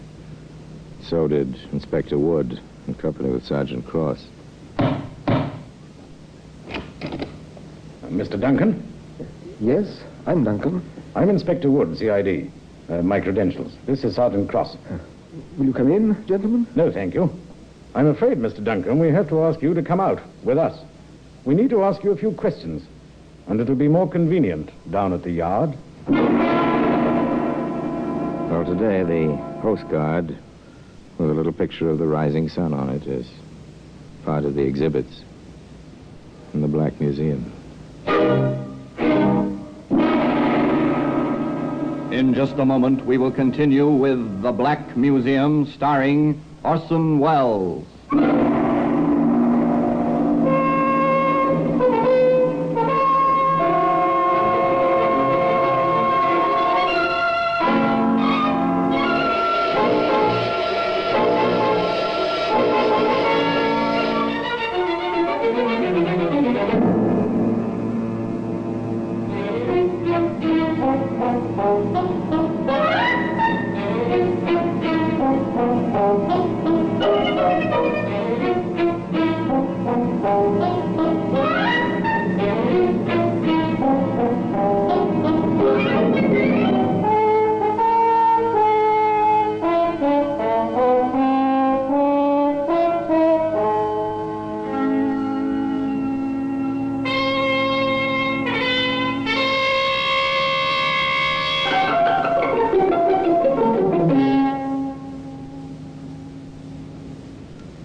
And now we continue with The Black Museum, starring Orson Welles.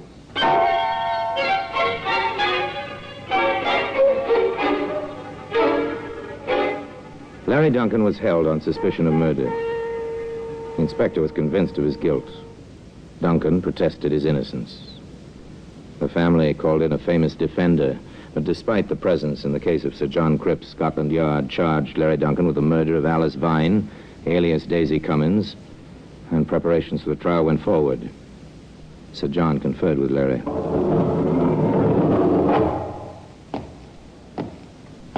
How are you, my boy? Fairly well, sir. Does my prison palace show as yet? Not yet. I like your confidence, Larry. I didn't kill the woman, sir. However, you were seen with her that night. A man, a sailor, I believe, who had been with her the 3 nights previous, saw you both together in the, rising sun. That's why I asked May to say we'd been together after 10:30 that night. Well, they have another witness, a tram conductor, who states he saw you leave that house at 5 in the morning. He couldn't have seen me. I take your word, but will a jury after that false alibi? I'll have to take my chances on that, I guess. Well, we'll see. Perhaps a little further investigation may bring a few more facts to light.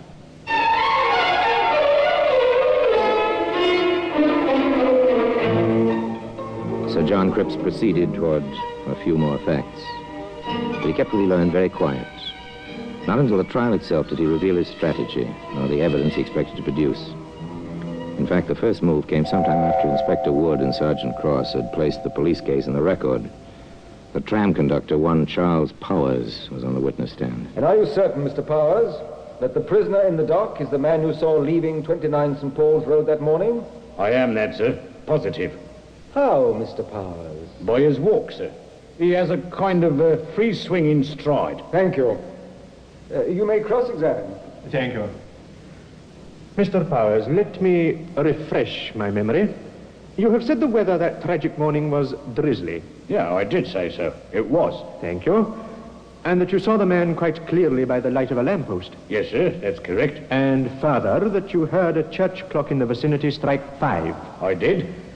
My lord, I offer in evidence as a rebuttal of this man's testimony the reports duly attested of the Electric Light Company servicing that district, which contains the record that the street lights were extinguished that morning at 4:37 a.m. This man could not have seen anyone by the light of a street lamp. Mark it for evidence. And if it please the court, I have here the duly attested records of the London Weather Bureau. Not one drop of rain fell anywhere in London that morning. Mark that for evidence. Thank you, my lord. A skilled lawyer in action is a fine thing to watch, isn't it? Here was a witness, an important witness, completely demolished. His facts called in question and his responsibility torn to pieces. The prosecution suffered from that, naturally. They attempted to regain their loss with Marty Shaw, the ship's cook. In conclusion, Mr. Shaw, you identified the prisoner as the man who was with the victim the night of the murder? I did, sir. Thank you. Your witness. Thank you. Mr. Shaw, were you frightened when you heard of Miss Cummins' death? No. Why should I be? Why shouldn't you have been? After all, Mr. Shaw, by your own testimony, you spent Sunday, Monday, and Tuesday evenings with Miss Cummins. She was killed on Wednesday. Why shouldn't you have been frightened? You mean because I was the next man to the prisoner? Next man to the murderer, perhaps. Not next man to the prisoner. Maybe I was. You realized, didn't you, that your position might turn out to be unpleasant? Yes, I guess I did. And you discussed the matter with another lady friend of the deceased? What if I did? Nothing. Nothing at all. Except perhaps that from this woman you obtained a detailed description of a certain friend of Miss Cummins, and from that description you picked out the prisoner at an identification parade? Well, Mr. Shaw, answer me.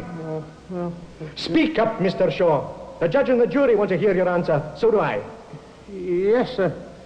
I did that. Thank you, Mr. Shaw. That is all.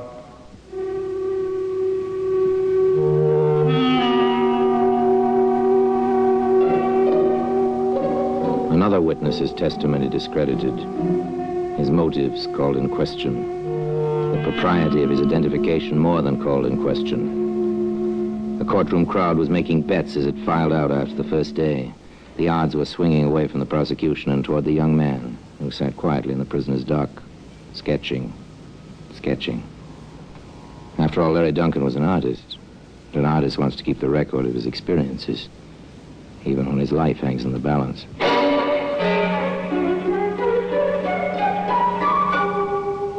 Next day, the prosecution called May Hester. Miss Hester, how did you learn of this crime? In the newspapers. And how did you first connect the prisoner with it, in your mind? Well, when I saw the postcard in the paper, the one with the drawing on it, it was Larry's, Mr. Duncan's tile. I recognized it. What did you do? I called him on the phone. What happened? He asked me to give him an alibi. A false alibi? Yes. He wanted me to say that I'd been with him that night. And what did you do? I agreed. Then I thought it over and I went to the police. Very well, Miss Hester. Thank you. Cross-examine. Miss Hester, why did you go to the police? Well, I was afraid, I suppose. Had you been in love with Mr. Duncan? That is, yes. Uh-huh. Was he in love with you? I thought so. Have you ever heard of an emotion called jealousy, Miss Hester? It was over. I had no reason to be jealous. I submit, Miss Hester, that when you thought it over, when you realized that Mr. Duncan had apparently gone to this woman after his protestations to you, that you were not afraid, that you were jealous enough to want revenge. That's not so. That's not true. You were afraid. Of what? That this man might try to murder you? No, of course not. Larry, Mr. Duncan wouldn't hurt a fly. Miss Hester, when Mr. Duncan asked you for the alibi, did you know the time of the murder? No. No, sir. When did you learn of it? Here, in the medical testimony. Did the question of the time of the death enter your mind when you went to the police? No, of course not. I ask you again, Miss Hester, can you say you were motivated only by fear and not by jealousy or revenge? Yes, I was only afraid. Afraid of what? I was afraid that, well, even if he hadn't done it, and I had to swear falsely, I might get into trouble myself. And you were willing to sacrifice the reputation, perhaps even the life of the man you loved, because you were afraid to get into trouble. Objection, my lord. Irrelevant, incompetent, and immaterial. I withdraw the question. That is all, Miss Hester. Thank you very much. Thereafter, the prosecution rested their case, or what was left of it. Sir John called Larry Duncan as his first witness for the defense. Testimony was short. I didn't kill her. I left her at the Rising Sun that night, around midnight. I didn't kill her. Nor could the Crown's prosecutor shake his statement. Next and last witness for the defense, one David Wallace, a ticket agent on a suburban railroad. Mr. Wallace, what is your address? 26 St. Paul's Road. What time did you leave your house the morning after this killing? My regular time, sir. 5 minutes to 5. Uh-huh. Did you see anyone that morning? Yes, sir. A man going in the opposite direction. Only one man? Only one, sir. Are you conscious that you have a rather free-swinging stride? Oh, I do it on purpose, sir. It's good for you in the morning. With the permission of the court, I request a small demonstration. Proceed. Step down a moment, Mr. Wallace, please. Aye, sir. Now then, just turn up the collar of your coat. Thank you. Put on your hat, will you? Thank you. Now, will you walk, please, as you do in the mornings? Chest out, breathe deep and all. Please. Like this, sir. It was unmistakable, the free-swinging stride. It was established that there was a man on proper, decent business walking in St. Paul's Road at 5 that morning. The prosecution had no cross-examination for Mr. Wallace.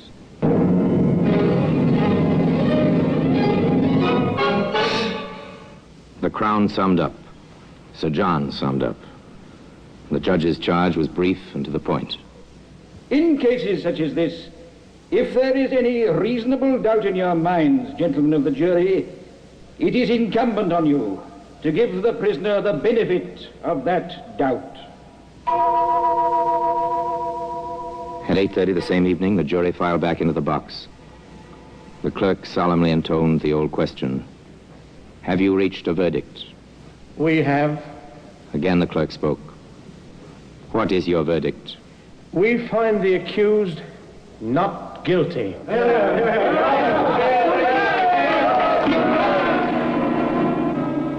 Orson Welles will be back with you in just a moment.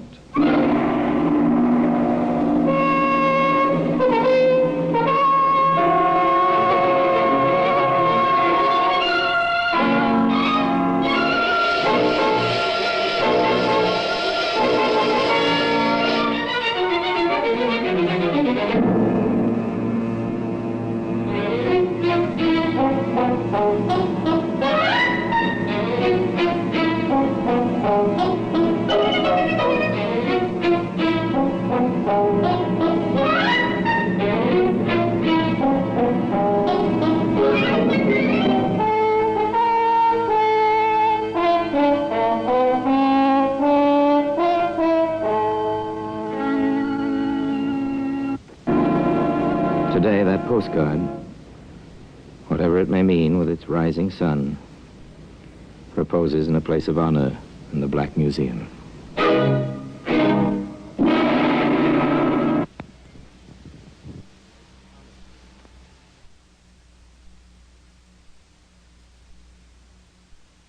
This is Orson Welles, speaking from London.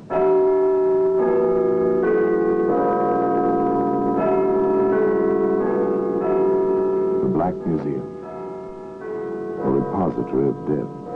Here in the grim stone structure on the Thames, which houses Scotland Yard, is a warehouse of homicide, where everyday objects, a milk bottle, a woman's hairnet, a bit of fly paper, all are touched by murder.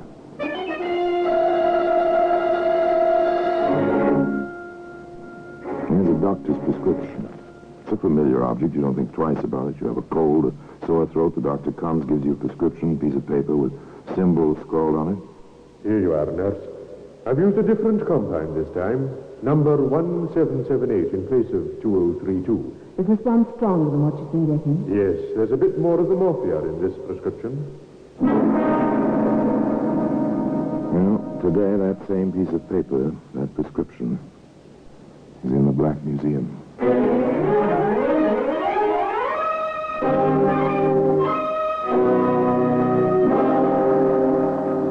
From the annals of the Criminal Investigation Department of the London Police, we bring you the dramatic stories of the crimes recorded by the objects in Scotland Yard's Gallery of Death, the Black Museum.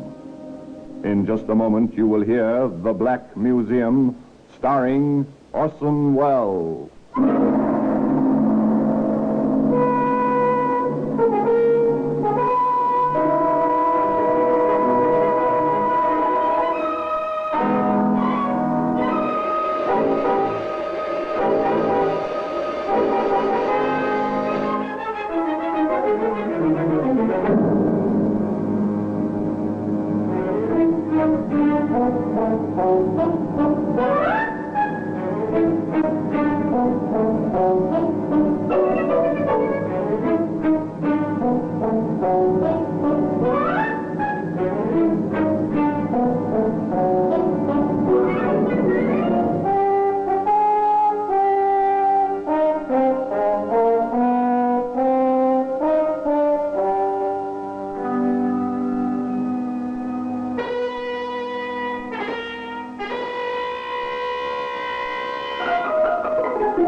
Now, The Black Museum, starring Orson Welles.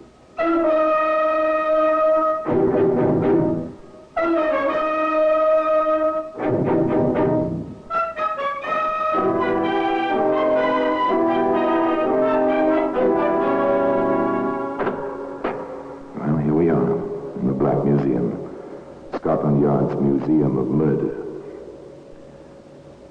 These objects all around represent the final distillation of that most final act of all, the taking of a human life by another human being. Here lies death. In serried, ordered ranks, the things of which death is made lie here, quiescent now, but once so violent, so unavoidable, so inevitably complete. It's a stiletto, thing of cruel beauty, the jewel scabbard. No blood sullied this stiletto blade ever, but this was the arrow, the pointing finger, which led to death by the hangman's rope. Yes, and here's the prescription, scrawled almost unintelligible, in the traditional corkscrew of the doctor's penmanship, and marked in the chemist's writing, filled. Ironic, but true. Almost as ironic as the beginning of the story, because the beginning is an errand of affection and kindly care. You see, John Begley was a nephew and cousin who did his best for his family. And so, if you don't mind, Miss Smith, I want to be certain that my aunt, she's well past 80, you see, and my cousin will have the best of care. I understand perfectly, Mr. Begley. I've been taking care of patients in my house now for almost 5 years. I can show you letters of reference, but I prefer it if you inspected my house first. That way... To May Smith, a routine call. A routine inspection. To John Begley, a matter of some importance, but apparently Mr. Begley was quite satisfied with what he saw. I must say, Miss Smith, you do well by your patients. I'm a nurse, sir, and I've dedicated myself to the proper care of the sick. Oh, to be congratulated. May I ask what the charges will be? Your aunt is, I take it, a hopeless invalid. And has been for a good many years. My cousin June has a progressive nervous disorder. Sometimes she's quite completely paralyzed. Then she has remissions. Oh, I see. Would it be multiple sclerosis? I think that's the name of it. In any case, she can care for her own needs to a great extent, except when she has these seizures. Would £15 per week for each of them be within their means, with board and so on included? Oh, yes, they have means. You see, my uncle, by marriage, that is, Mr. Dawson, he left them a comfortable income. No problems there. Everything perfectly respectable and not a thought of trouble in the mind of anyone concerned. Martha Dawson and her daughter June came to stay in the care of Nurse May Smith. Not a registered nursing home, you understand, but a nice place and a competent nurse in charge with a good doctor on call. All of which was borne out the afternoon some months later when John came to visit his aunt and his cousin. May is sweet. So considerate. Oh, it's May already, is it? Oh, why not, John? She's as good to me as June would be if she were able. I wish I were able, Mother. But you're not, poor dear. And May is a fine substitute. One of the family, eh? Yes, John. John? Yes, my dear? I'm not getting any younger. Here, now, none of that kind of talk. I mean it. I'm getting on. 55 is well into middle age. I've been thinking about my will, John. As your next of kin, I think you ought to discuss it with me. I'm serious, John. Listen to her, John. In all probability, I shall go first, and June will have everything her father left. All right, Aunt Martha. Go ahead, June. Well, I've been watching May, you see. She has practically nothing of her own, except this house and the rather precarious income from her patients. I've been thinking of making her a partial heir. But since you're the main one, John, I thought I'd ask you first. I'm doing all right, dear. No worry on that score. Only take my advice. Be sure before you leap. Money is a strange thing, you know. June listened to her cousin John. But what she thought he was advising, well, that was something else again. May, I'd like to talk with you. Of course, my dear. Go right ahead. I'm making my will over again. Now, that's fine talk. You and the will, whatever for? To make you my principal heir. June, really? You mustn't do anything of the kind. I'm sure your nice cousin won't like it a bit. Oh, I've discussed it with him. He doesn't mind in the least. In any case, people with their lives ahead of them mustn't think about dying. Then it's high time I began to think about it. June, dear, let me tell you something. You're going to live so long and pay me £15 a week for so many years that you won't have anything to leave anybody. That's not so. My income will take care of me as long as I live. And John certainly doesn't need the principal. You will. You see, May, I know about the real nursing home you've always wanted. And the cottages and house that are the basis of what Father left Mother and me will be just perfect for you. When the time comes. You stop this kind of talk, June Dawson. That's nurse's orders. I don't want to hear it. I simply refuse to listen to you. A word can be like a stone in a pool of water, the splash, the first ripple. And then wider and wider go the circles. The stone disappears, but it's there, lying at the bottom of the pool, even when the surface has become still again. This box of candy. Johnny sent it. Will you have some? Thank you, Mother. Now, what shall I have? Nougat or a cream? You've had 3 already. You know sweets aren't really good for you. June is right, Aunt Martha. Now, you let me have that box. I'm going to save you from temptation and keep the box in my office.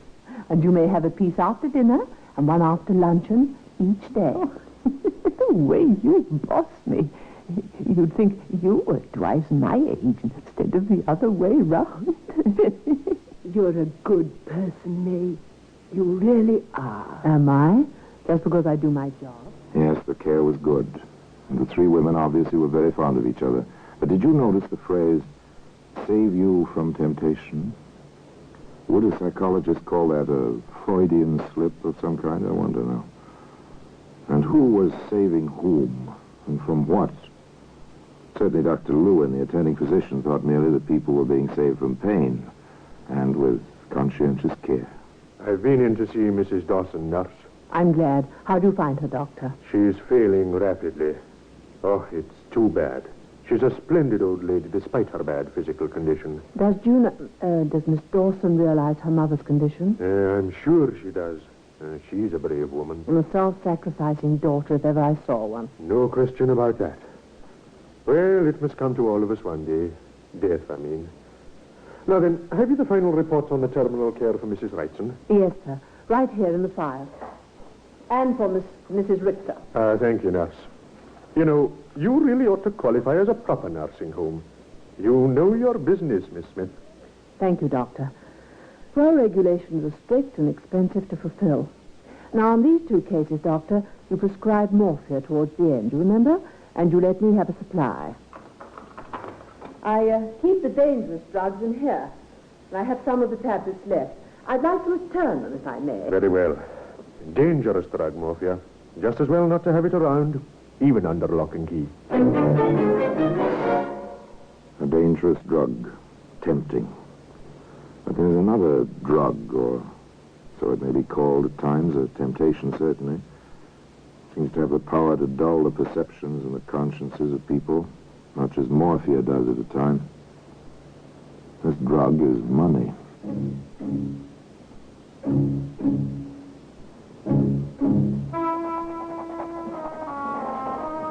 There it is. My will. Remade. Johnson, will you sign here, please? Yes, ma'am.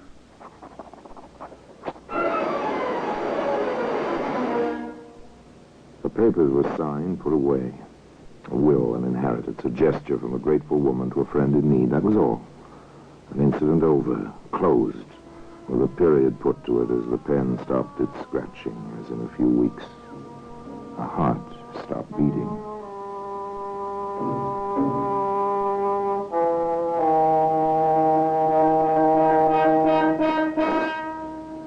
At least she died without pain. In her sleep, Doctor.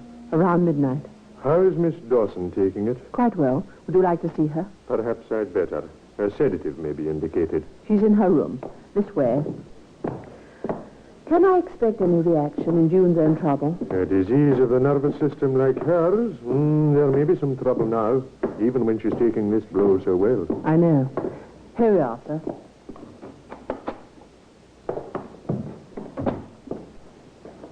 Ah, Miss Dawson. May I express my sympathy? Thank you, Doctor. Mother suffered enough in this world. I pray she has peace in the next. I trust she will. Miss Smith is worried about you now. I do feel a bit upset. I hope I'm not going to have any after effects. Have you noticed any signs? My legs feel so heavy. That's usually a sign. And my fingertips on my right hand, they seem to have lost the sense of touch. Well, you just let me prescribe a sedative, my dear. With some sleep, you'll be fine. Even when we expect something like this, it's still a shock. There we are, nurse. Thank you, Doctor. Now you lie down, June. As Doctor says, even when you expect something, it's still a shock. Yes, a shock indeed. Perhaps not unconnected with a piece of paper, a prescription, which can be seen today in the Black Museum. In just a moment, we will continue with The Black Museum, starring Orson Welles.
And now we continue with The Black Museum, starring Orson Welles.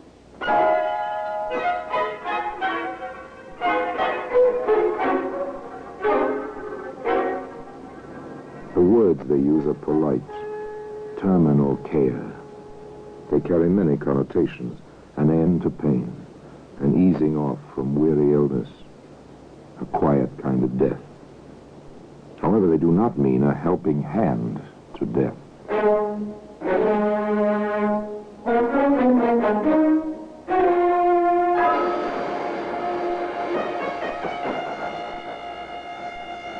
Doctor, poor Miss Dawson doesn't seem to be getting much relief from the sedative you gave her.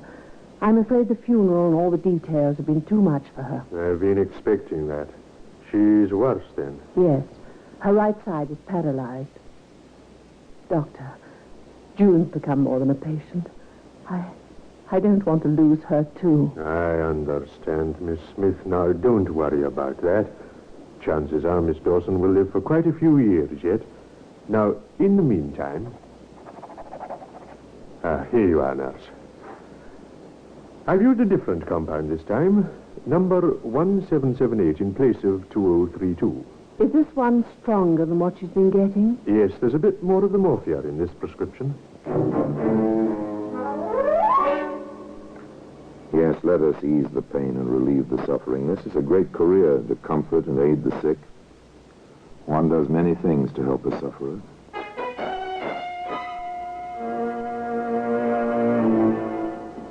Dr. Lewin, Miss Dawson has asked a peculiar question. I don't like it. What is it? She wants to know how one can be cremated. Oh, she's thinking about that, is she? Well, she hates her body. I think she wants to feel it will be completely destroyed as soon as she is gone. Now, can't you get her mind off this? Well, I try. I've been spending as much time as I can with her, but she keeps coming back to that same question. I'll have to satisfy her, I'm afraid. Well, you tell her she can put the direction in her will if she has one, or she can leave a letter properly witnessed ordering disposal by cremation. Then, when she dies, whoever is left behind applies to the Registrar of Deaths for permission. The rest will be taken care of by a licensed mortician. Ugh. What thoughts on such a pleasant day? She seems so terribly depressed. What can I do, Doctor? Just do your best to keep her mind busy. June Dawson, depressed, half paralyzed, and facing several years of a kind of half-life. Not pleasant. No, definitely. Cousin John Begley was very upset about it. I don't like it, Miss Smith. June shows no improvement at all. I'm upset by it as much as anyone. Yes, I suppose you are. What do you mean by that, Mr. Begley, if I may ask? If she dies, no more £15 per week for you. I resent that, Mr. Begley. Yes, I suppose you should. Particularly since my cousin made that new will. Do you know its contents? She hasn't disclosed them to me, but I can guess. Do you know them? I can't say I do. Wise of my cousin to keep her will a secret, particularly since her estate will be worth at least £4,000, if not more. A large amount of money and a small lie. Interesting combination. Of course, one can hardly blame this. It's not Cousin John's business what's in that will if June doesn't care to tell him. In any case, other events impend which will have a bearing on the matter.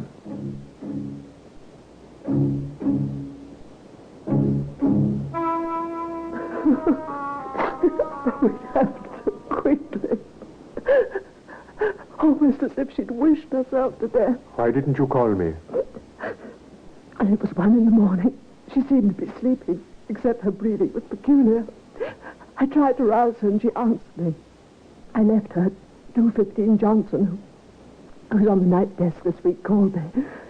She'd rung for help, and I rushed in.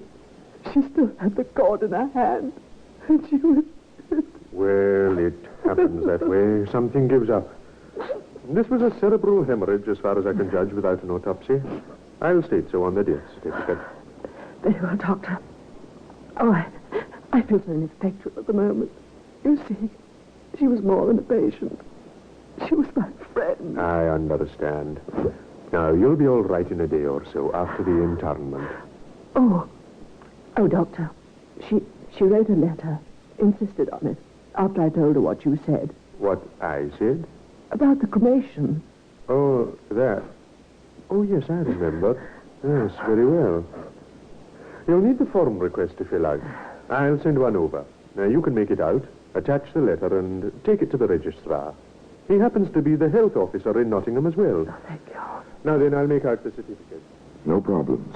Just the grief over a lost friend. Make out the papers. Call in Johnson, the faithful servant. Johnson? Yes, miss? I have an errand for you. Dr. Lewin sent this form over. It's all filled out.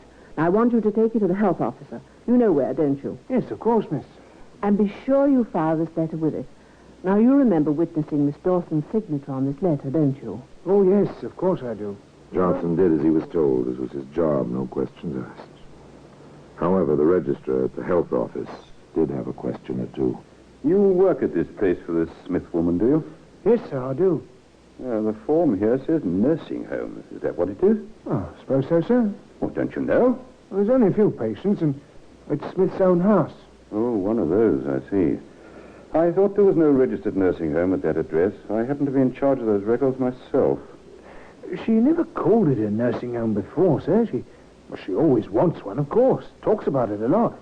Says it costs a lot of money. Yes, it does. Will it be all right for me to tell her to go ahead with things now, sir? No, not just yet. I'll want to get confirmation of this cremation request from a relative, too, if possible. I imagine the family will claim the body. We'll tell your employer we'll be in touch with her. Strange, isn't it? An ambition, a desire so near fulfillment. And Nurse Smith fills out an official form as if the ambition had already been fulfilled. 2 words. Wheels begin to turn. Nurse Smith has an unexpected caller. You wanted to see me, sir? Yes. My name is Liggett, Inspector Liggett, Scotland Yard. Sit down, please, Inspector. Thank you. What can I do for you, Inspector? Did you know there's been a post-mortem on Miss June Dawson? No, I didn't. Who gave permission? Next of kin, John Begley. Oh. You know him? He's been a visitor here. I see. The death certificate said cerebral hemorrhage. Dr. Lewin told me. Would you tell me the type of medication you gave the patient? I have the record book right here. Yes, here it is. Patient in pain in afternoon. Gave 2 tablets as prescribed by Dr. Lewin at 4 p.m. And here's the 8 p.m. entry. Usual dosage of sedative. What was in those tablets? Morphia. Dr. Lewin left them with me. 2 on September the 5th, 4 more on September the 12th. They'll find the entries in my drug book. And in the sedative? There was morphine in that, too. Dr. Lewin had prescribed an additional dose. He'd increased the compound. You seem to have all the facts. I keep careful records. But nevertheless, Miss Dawson died quite unexpectedly of a stroke. So the doctor certified. That is not in my province. No. And the doctor made out the certificate without an autopsy. He's quite a competent physician. No doubt. But the fact remains that Miss Dawson did not die of a stroke, Miss Smith. No? May I ask? She died of an overdose of morphia. Quite a large overdose. So I'm afraid we shall have to take you in charge until further investigations have either cleared you or brought you to trial either for manslaughter or homicide.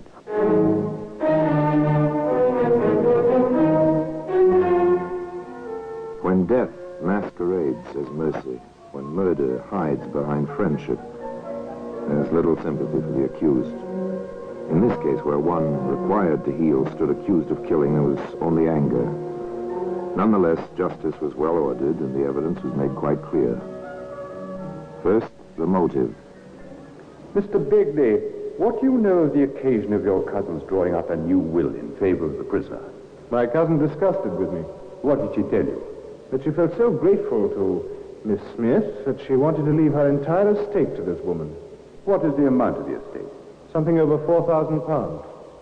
To the best of your knowledge, did the prisoner know the size of the bequest? I told her myself.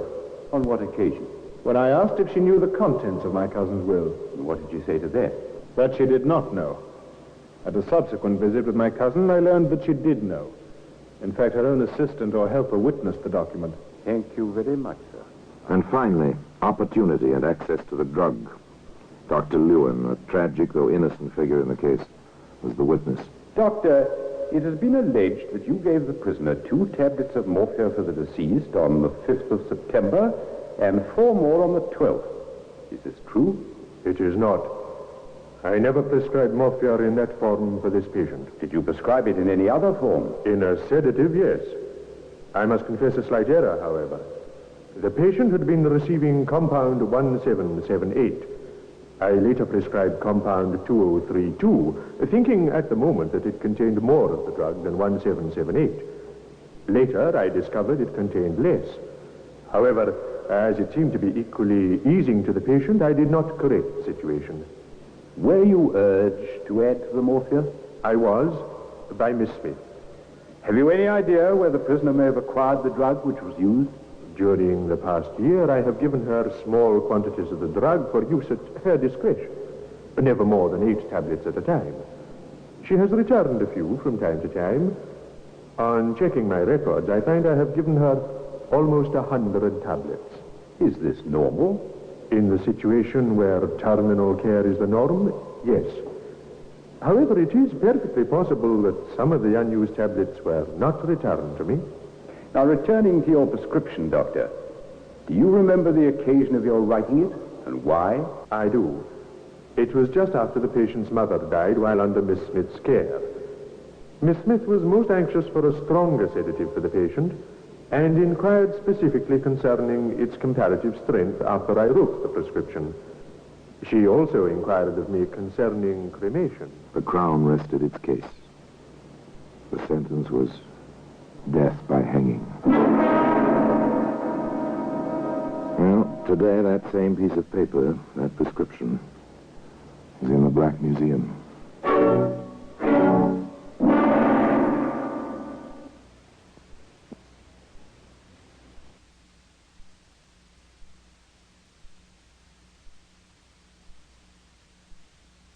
Speaking from London.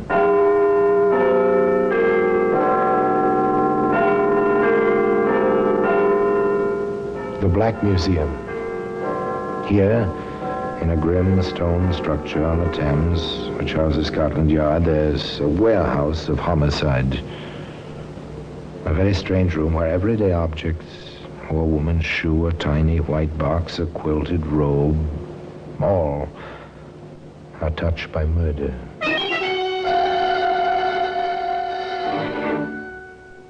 You take this raincoat. It's a familiar object, waterproof cloth, rayon lining, collar. You can turn up against stormy weather. Here in London, it's called a Macintosh. But you wouldn't wear this raincoat. Odd, isn't it, Inspector? The way it was tucked around that poor woman? And partially burned, as if someone had tried to destroy the evidence. Well, it is evidence, sir. But against whom? I'm not sure yet. But this raincoat, Sergeant, this raincoat will hang someone. You can depend on it. Today, that raincoat can be seen in a very special position in that very curious room in Scotland Yard, which is known as the Black Museum.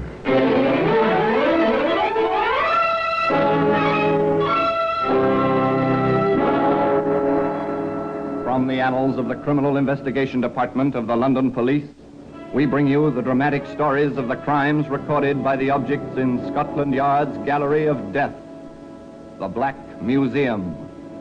In just a moment, you will hear The Black Museum, starring Orson Welles.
Black Museum, starring Orson Welles.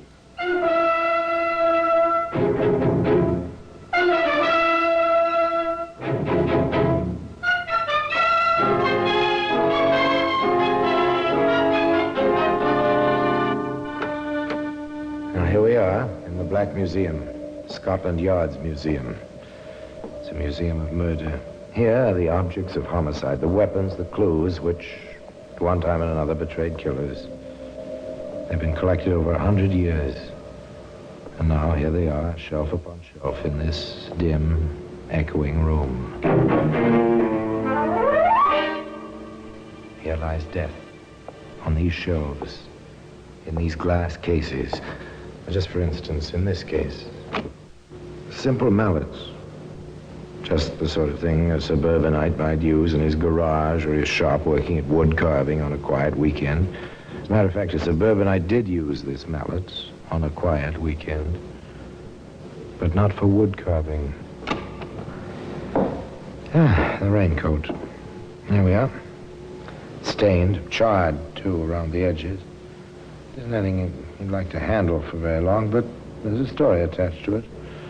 A story that begins in the kind of place you immediately associate with absolute silence.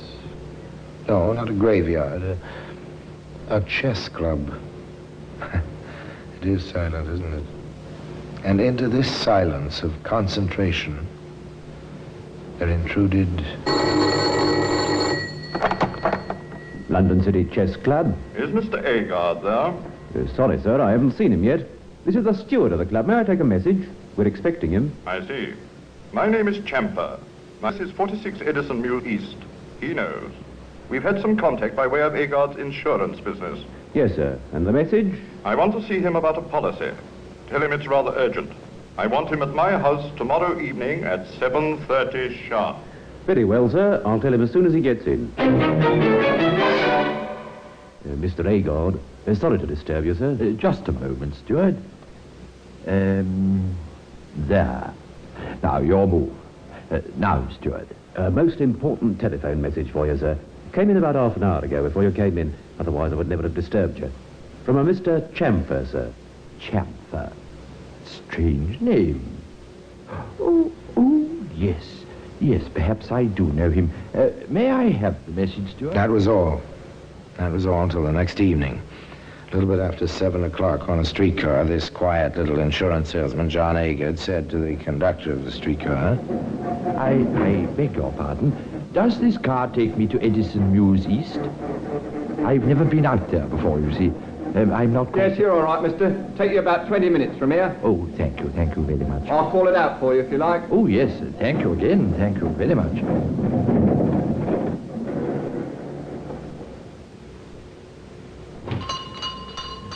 Oh, I beg your pardon. May I trouble you for the right time, please? It's 7:35. I am right for Edison Mews East, aren't I? That one block to the car line. Oh, thank you.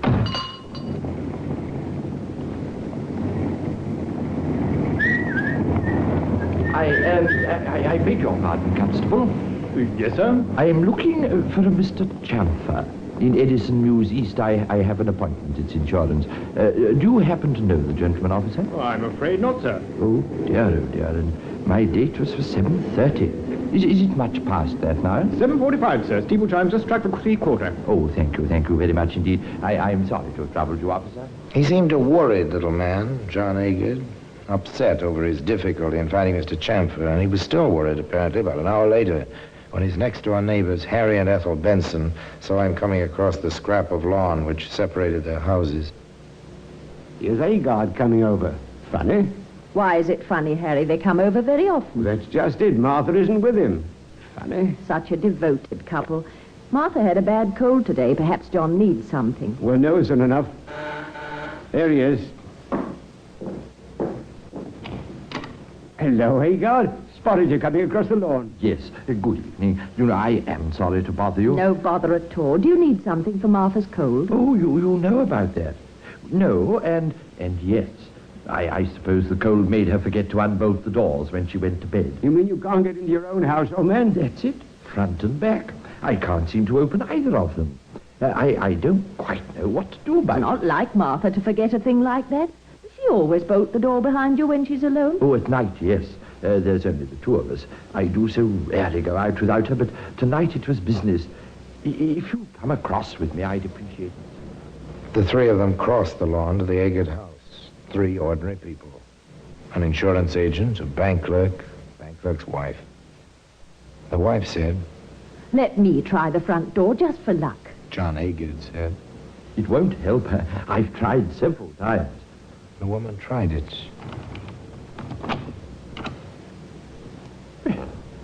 That's a bit strange. I could have sworn. It happens lots of times. The lock gets stuck. It's really open, and you think it's locked, and it just won't work. Well, now you're here. Won't you stop in for a moment? Well, what with Martha's cold and all that... she'll like to see you. Come in, please. Well, just for a minute. Martha? Martha, dear? The Bensons are with me. Martha! Oh, my... Good Lord.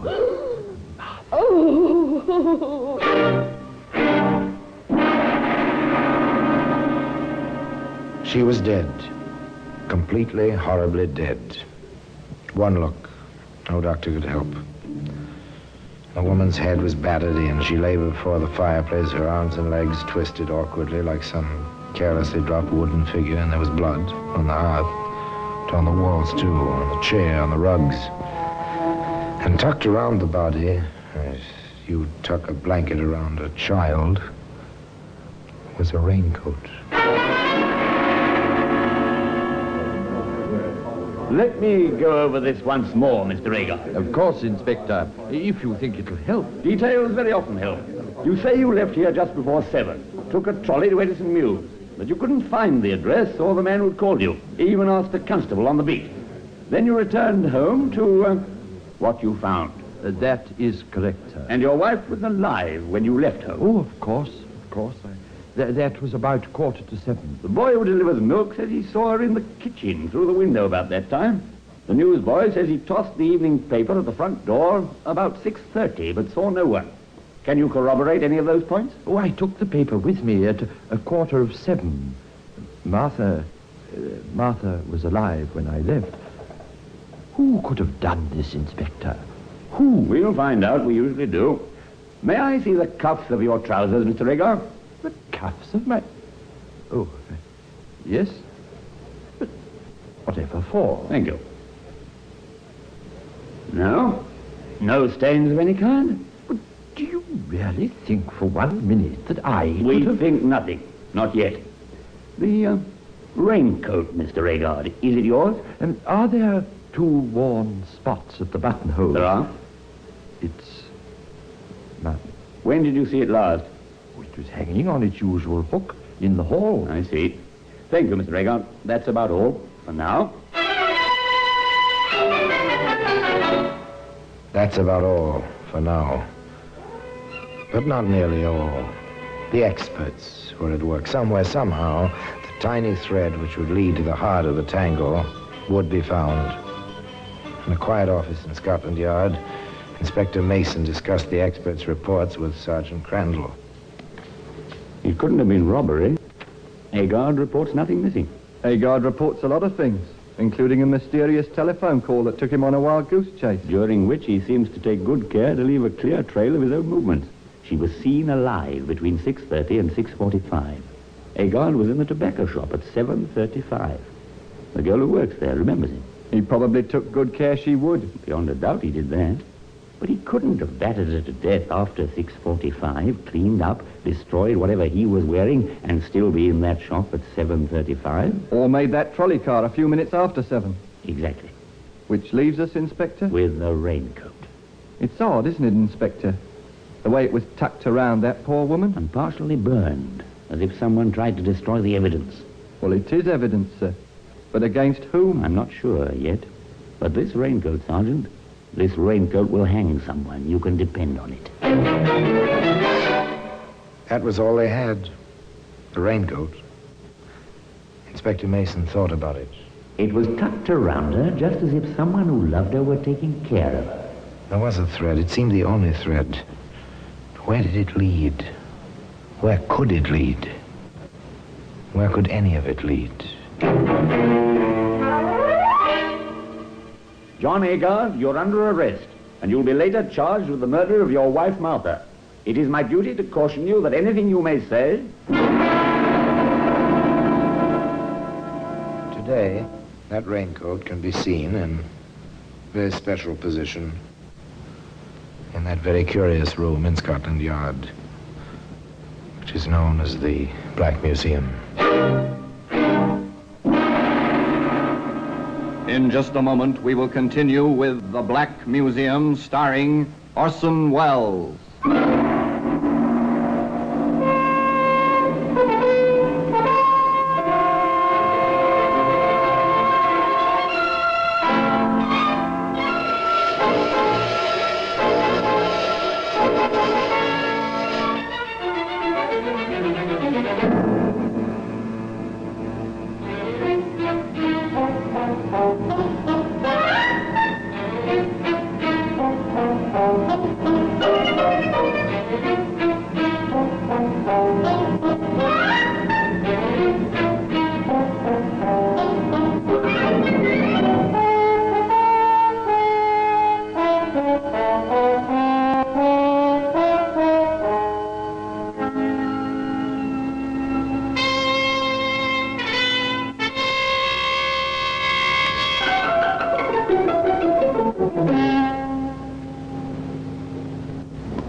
And now we continue with The Black Museum, starring Orson Welles.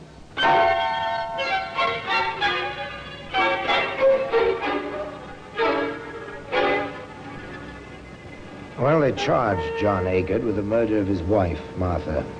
The evidence seems slight, pretty flimsy, but still, there were strange lapses, contradictions of character. Quiet little insurance salesman responds to a call from a possible client, and suddenly he's talkative, almost garrulous.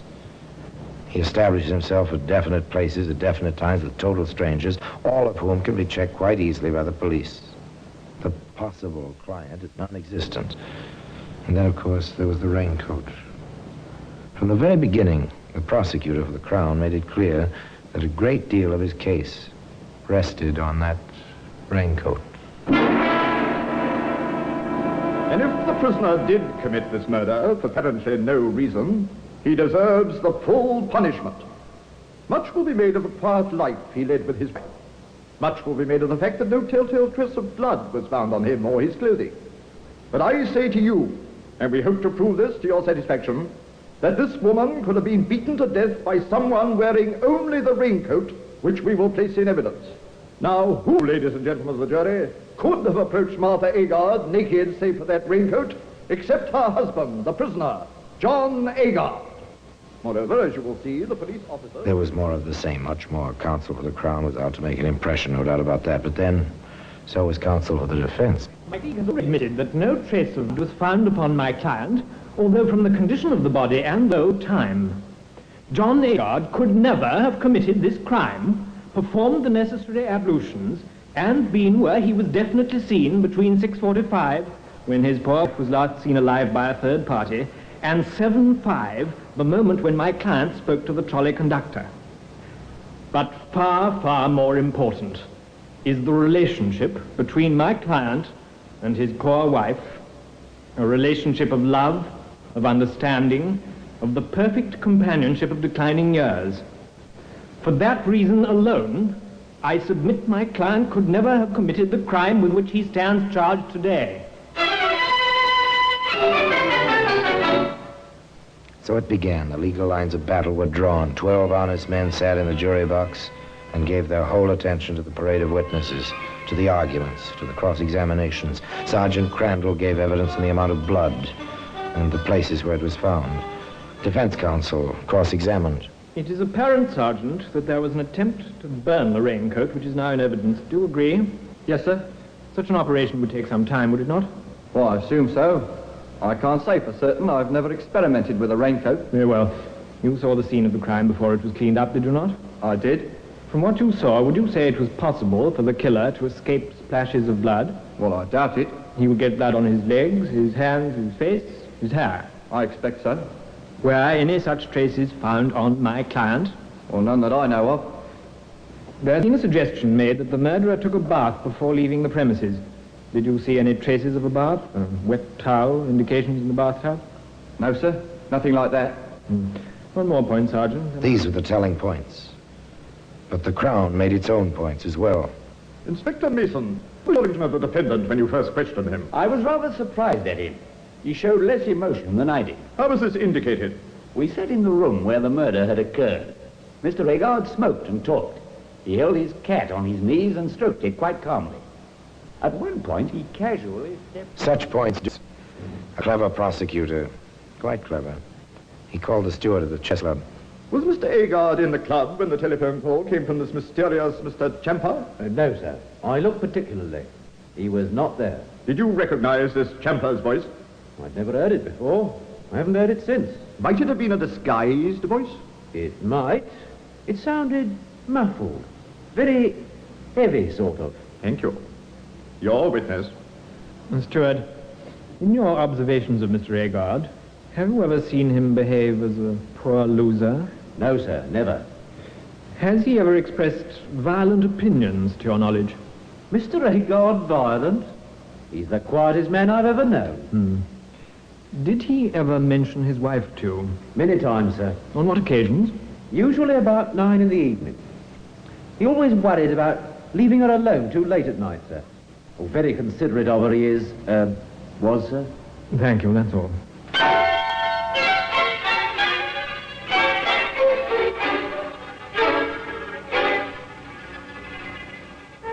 There it was, all they had.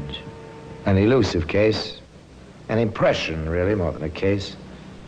Very difficult to prove, but just as difficult to defend. For instance, the evidence of Harry Benson, who was with John Agard when the body was discovered. And in all the years you've been neighbors, what would you say impressed you most about my client's relationship with his wife? His absolute devotion. Never a quarrel, never a raised voice. They liked the same things. They were perfect for each other. Your witness? Mr. Benson, after the discovery, who called the police? Why, Agard did, come to think of it. My wife was very upset. She was sick over what she'd seen, as a matter of fact. Yes, he was the one who thought of the police. He used the telephone quite calmly. Quite calmly? Thank you, Mr. Benson. And naturally, the defense brought John Agard's immediate superior to the stand, the manager of the local branch of the insurance company Agard represented. This man's testimony was double-edged. On direct examination, he stated, We have always had complete faith in Mr. Agard's integrity and character. He carried a large policy on his own life in favor of his wife. She was not insured. To the best of our knowledge, which is rather complete, Mr. Agard has never been in financial trouble in his life. On cross-examination, he explained, Yes, I live near Edison Mews East. Mr. Agard has been to my house many times. He knows the way very well. I cannot imagine why he asked for directions. I was at the cinema that evening. My neighbor recognized Mr. Agard when he came to the door of my house. Unfortunately, I was not at home. When John Agard's turn came to take the witness stand, there was little left for him to say. I did not kill her. I had no reason to. I loved her. Opposing counsel summed up. The judge made his charge to the jury. Again and again, you have heard the importance of the time element in this case. Could this man, or any man, have committed this crime, removed all traces of it from his person, dressed and been at a trolley car line 20 minutes from his house, in the time between the moment the milk boy saw the victim alive and the moment the conductor saw the defendant on the trolley car? More, there is no evidence to connect the defendant directly with the crime. The case is entirely circumstantial. No motive has been established. I could only... They listened. the 12 honest men in the jury box. They retired and they debated. What went on in that jury room is sealed in silence under the honored tradition of the law. Anyway, 40 minutes elapsed. Then the jury re-entered the courtroom. The clerk asked the usual question. Are you agreed upon a verdict? We are. Do you find the prisoner guilty or not guilty? Guilty. Prisoner at the bar, have you anything to say why you should not die according to the law? I am not guilty. I have nothing else to say.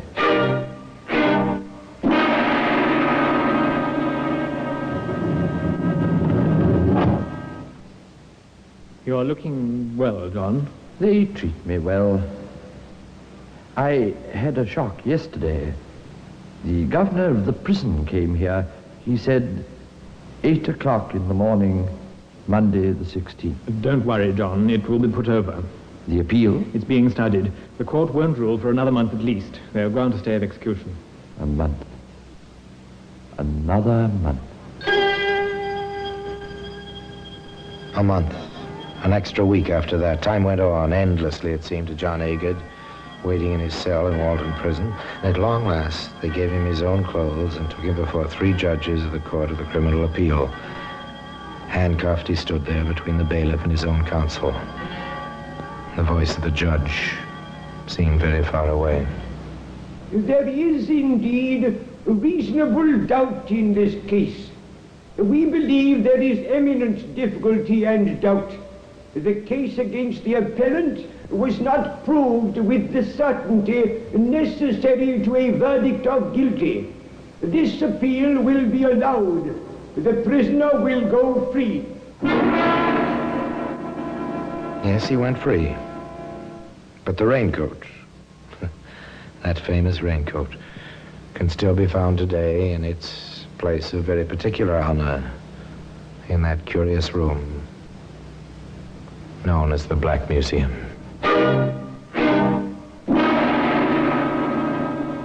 Orson Welles will be back with you in just a moment.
Now here in person is Orson Welles. So, Inspector Mason was wrong, wasn't he? The raincoat didn't hang anybody after all. John Agard went free, and for the first time in the history of English law, a conviction for murder was set aside for reasonable doubt. Now, what happened to John Agard? He lived out his life. Just 2 years after his release, he died. Some say of loneliness. In Liverpool, a broken, weary old man. I've seen his grave in Liverpool. And I've seen the raincoat. That famous, enigmatic raincoat. In its place of particular honor. In that strange room in Scotland Yard. Known as the Black Museum. Now, until we meet again in the same place for another story of the same kind, I remain as always obediently yours.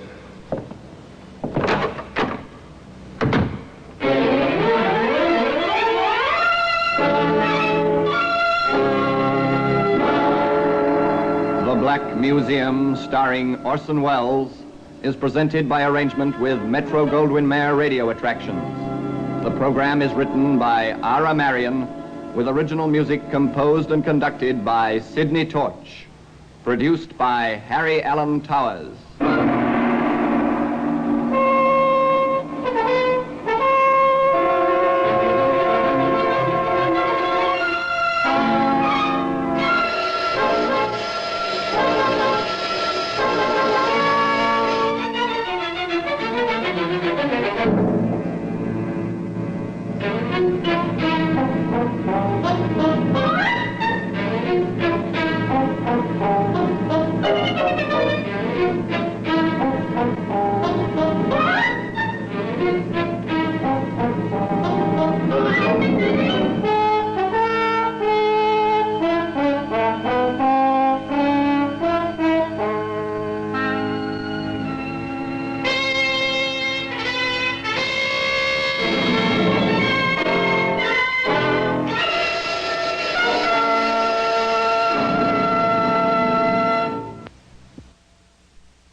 This is Orson Welles, speaking from London.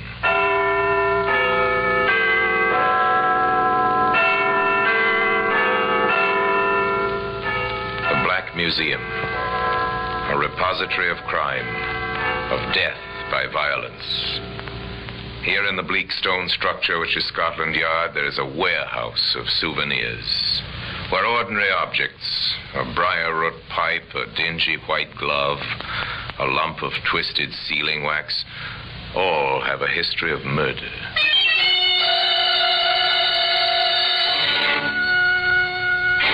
This length of sash cord is quite commonplace.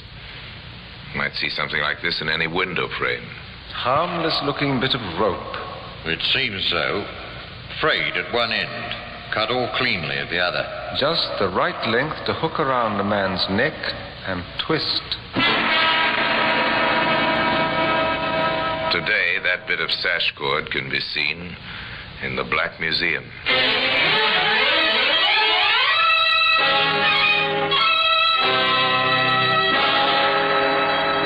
From the annals of the Criminal Investigation Department of the London Police, we bring you the dramatic stories of the crimes recorded by the objects in Scotland Yard's Gallery of Death, the Black Museum.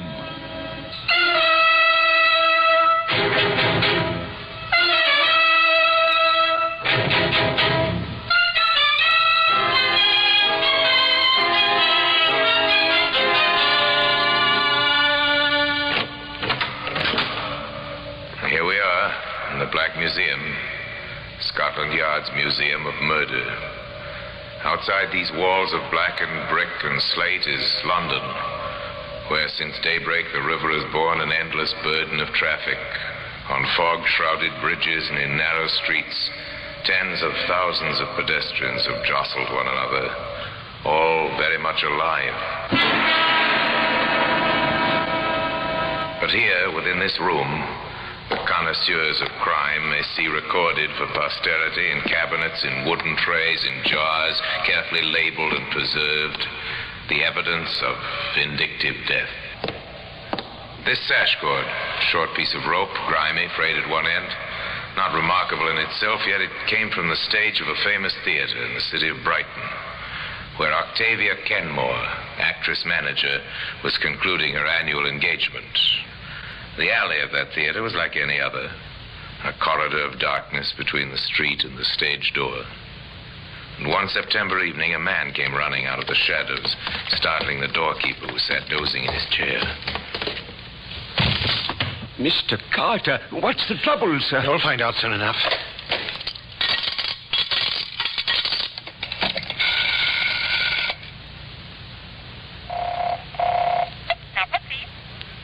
Operator, St. John Carter here, Mercury Theatre. Send an ambulance quickly. There's been an accident.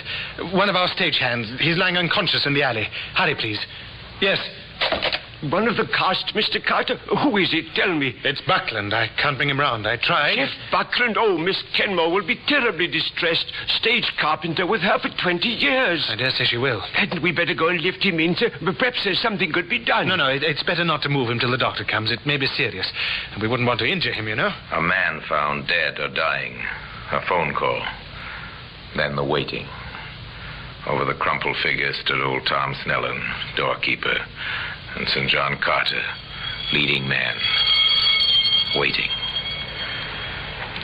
Waiting until an ambulance drew up and an intern came to kneel beside Jeff Buckland. Which one of you called us? I did. You said the man was unconscious. Well, it looked to be. I'm no physician. This man's dead. Shot through the heart. You'd have done much better to have called the police. The police arrived, and actors coming into the evening performance were questioned.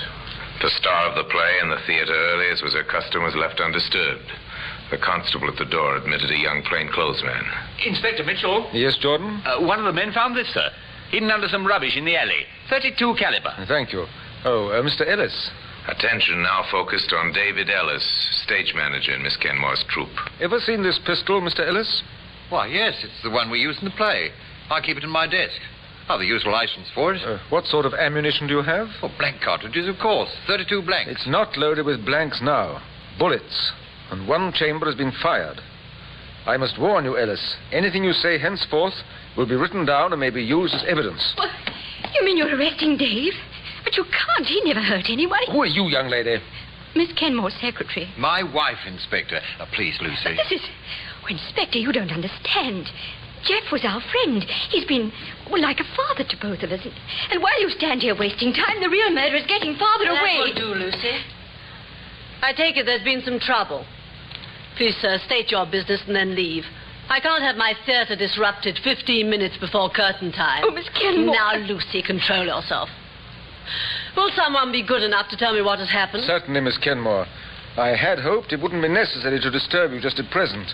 But one of your stage hands, Mr. Buckland, was found this evening outside... Octavia Kenmore, distinguished actress manager, darling of the provinces, equally adept at comedy or tragedy.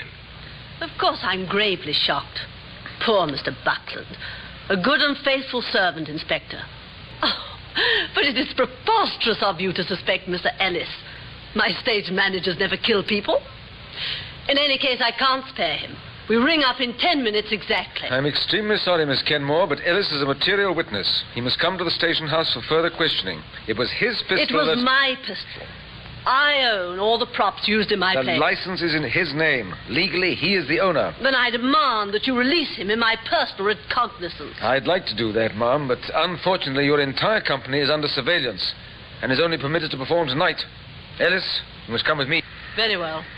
Go with them, David. Lucy and I will be down to see you. And the inspector, as soon as we possibly can. Thank you, Miss Kenmore. The police left the theater, except for certain constables on duty at the door.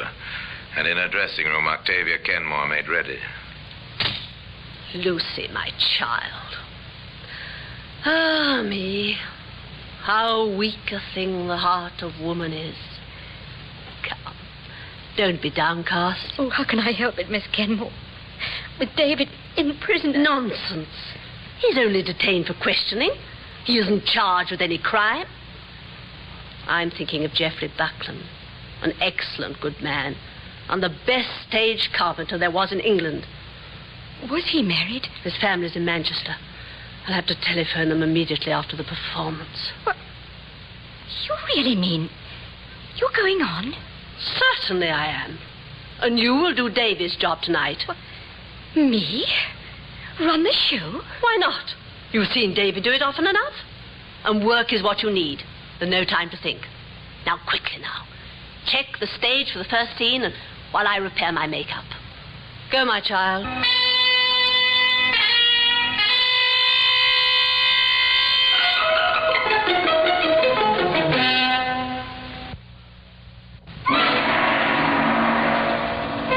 The play went smoothly. The curtain rose and fell as the actors took their calls. Lucy Ellis, listening to the applause, realized suddenly she was quite calm and self-possessed. But her composure was nothing to that of Octavia Kenmore. She descended on the police station not many minutes later. Ah, Miss Kenmore and Mrs. Ellis. Come in, won't you? I am in, Inspector. Now, I expect a full explanation of what you have accomplished by imprisoning my employee these past 2 hours. Please sit down, ladies. There's plenty of time. Is there? I expect to leave Brighton tomorrow night. taking my stage manager with me. Is he all right, Inspector? He's not in chains or even in a dungeon, Mrs. Ellis. In fact, he's quite comfortable. Oh, thank heavens for that. If you will both be seated, madam. Since you insist. Thank you, Inspector. Well, have you nothing to tell us about this case? I'm waiting at the moment for our pathologist's report. Course. Yes, routine police procedure. Well, the man's been shot. That was quite obvious. The bullet is important, particularly in court, to establish the actual weapon. It seemed to me the hand that fired the weapon is a more important consideration. Eventually, Miss Kenmore, and inevitably, I trust, we'd like to know more about Buckland's background, his habits. Did he drink, for example? Despite the general opinion, there are many in the theatrical profession who are not addicted to alcohol, Inspector. Mr. Buckland was a decent man. Octavia Kenmore told the truth about the murdered man, a non-drinker except for an occasional pint of bitter after the show, a devoted family man in an occupation where family relationships are often difficult to maintain. There was nothing to indicate a motive for murder. In all the years with me, I have never known him to miss a single performance. He was a craftsman who could rig and handle any production, heavy or light. With him on the job, my stage managers had an easy time of it. Everyone liked him. His only fault, perhaps, was that he was too loyal to me. We're not being much help to you, are we, Inspector? Oh, yes. You've helped to fill in the picture. I've learned a lot. No? What have you learned? 2 important things, Miss Kenmore. First, that Buckland was not a man who made enemies. All my reports bear this out. And also, that he was extremely devoted to you. You think that's significant? Extremely. You keep a close rein in your company. You should know of any jealousies or quarrels that occurred. I'd know about them, yes. I'm sure of that. You're not the person to tolerate friction or even bad habits in members of your troupe. Come in. Pathology report, Inspector. I knew you wanted right away. Thank you, yes. Well, this is interesting. Why wasn't I told of this before? You know what they're like in the lab, Inspector. They wanted to be sure. Absolutely sure. I see. Miss Kenmore, can you think of a reason why anyone should want to shoot a dead man? Well, hardly. A useless procedure. It seems so. Still, it happened. Apparently, Buckland was dead of strangulation before he was shot. Today, the instrument of that murder, a piece of sash cord, can be found in the Black Museum.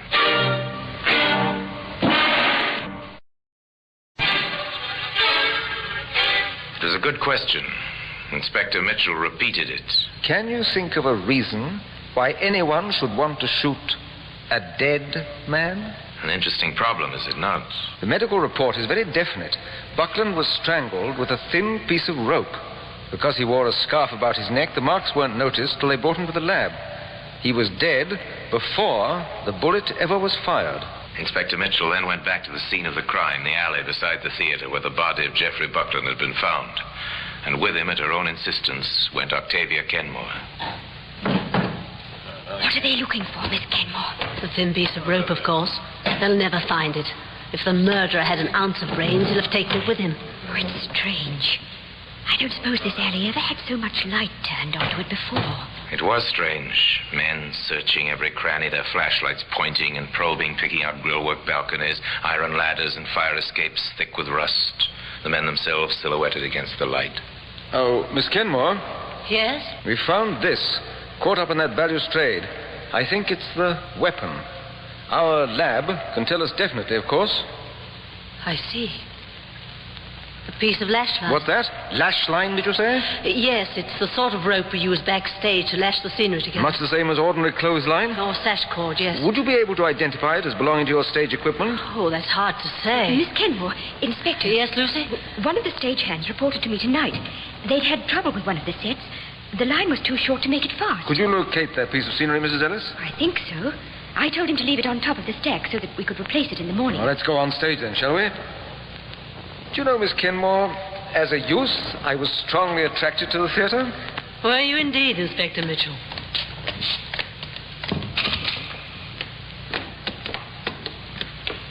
They moved through the stage door onto the platform.